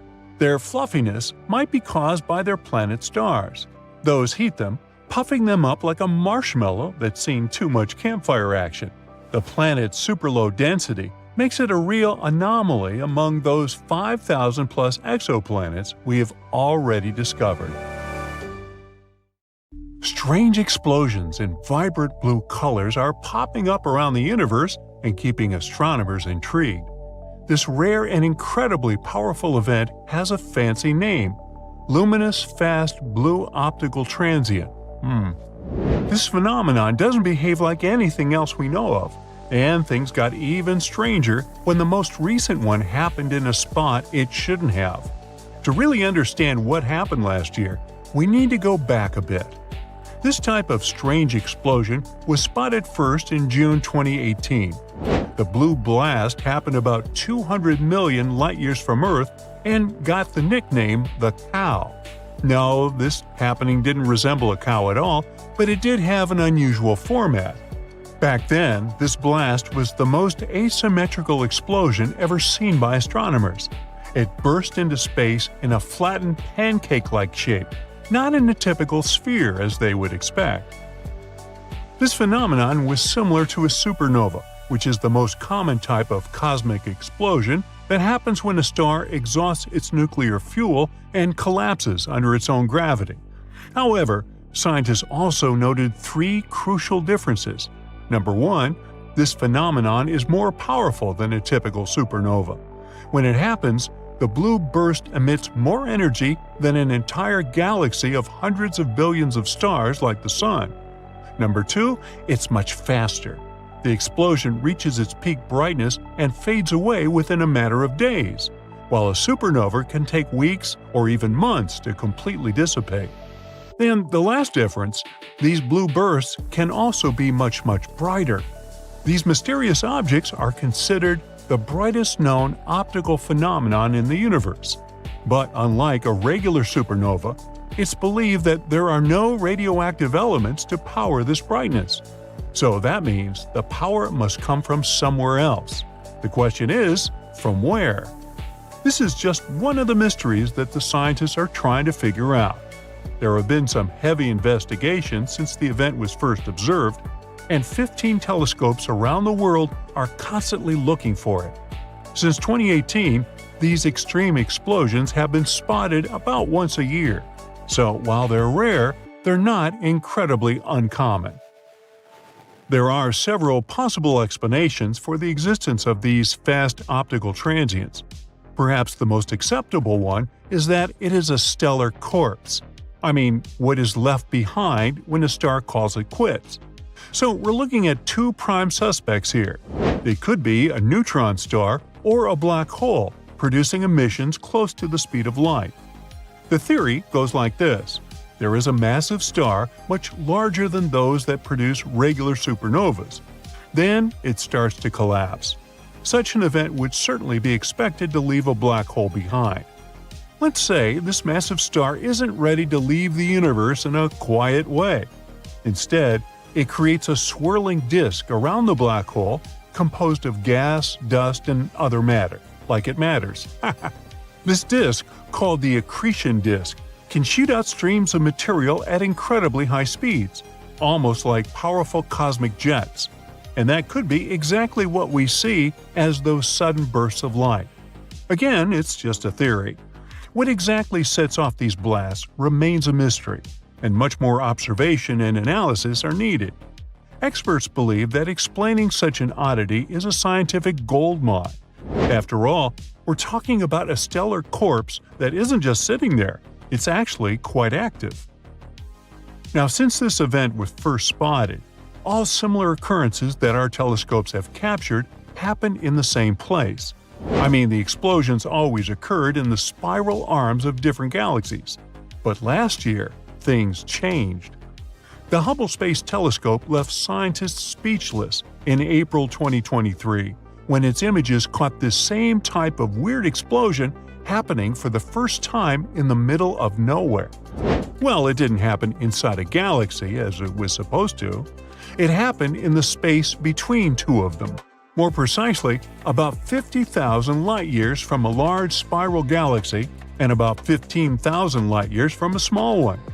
This event is known today as the Finch. Oh great. So when we finally get closer to finding some answers, the unusual location of the Finch phenomenon came to mess it up again. So maybe there is another explanation for it. Speculation began soon after the discovery. One idea is that it could have been a collision between two neutron stars traveling far outside their host galaxies. These two could have been spiraling toward each other for billions of years, and when they collided, they produced a flare over 100 times brighter than a normal supernova. For this hypothesis to be correct, one of these neutron stars would have to be highly magnetized, amplifying the explosion. Another possibility is that the explosion was a star being torn apart by a black hole with a mass between 100 and 1,000 times that of the Sun. Although we still have lots of questions, one thing is for sure. The Finch is a luminous, fast black optical transient. Except for the weird location where it happened, it has all the other characteristics to be classified as one. It's super bright, like me, and super fast, and its origin is super hard to explain. Plus, the data from the Gemini South Telescope, the Chandra X-ray Telescope, and the Very Large Array Radio Telescope have confirmed it. Adding this latest information only makes it harder and harder for researchers to finally find some kind of pattern in this whole event. The Finch isn't the only peculiar event in this category. Let's head back to the year before, to 2022. A blue explosion was spotted in September, and it got the nickname of Tasmanian Devil. Just like the previous ones, this blue burst came up and disappeared very quickly. Then, something mysterious happened. Exactly 100 days later, observers who were still tracking the phenomenon got an early Christmas gift. They observed another flare-up, and it was as bright and fascinating as the original one. Wait, so we're talking about two similar and strange explosions that happened at the same spot and close in time? Well, this was a first. Quickly, 13 telescopes around the globe all had eyes turned toward the Tasmanian Devil event, including one equipped with a high-speed camera. Over the course of 120 days, they managed to capture another 14 irregular light pulses. This was certainly amazing because it proved that instead of showing up once and fading away as expected, the Tasmanian Devil continued to explode with supernova-like energies again and again and again. Can you imagine such power?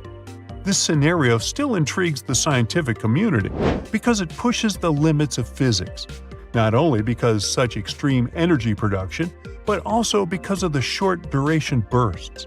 By the way, its flares last from 10 minutes to about 4 hours. Believe me, on the scale of the universe, that's considered super quick. This was the only time that an extended season of this event was observed. However, after some thought, the scientific community split their opinions about it. On one hand, the Tasmanian Devil could have been an utterly unique and one-of-a-kind event. On the other hand, maybe it was just the first time that our telescopes caught it from a more face-on angle. To further understand what's happening, scientists still need to observe larger samples of the phenomenon. All hopes are in the upcoming Vera C. Rubin Observatory, which is currently being constructed in Chile. It will have a 27.5-foot wide telescope, coupled with the world's largest digital camera ever fabricated for this purpose. According to NASA, this technology might finally give us some answers about these blue explosions. We can expect some exciting times ahead, as this could be the start of a new chapter in our understanding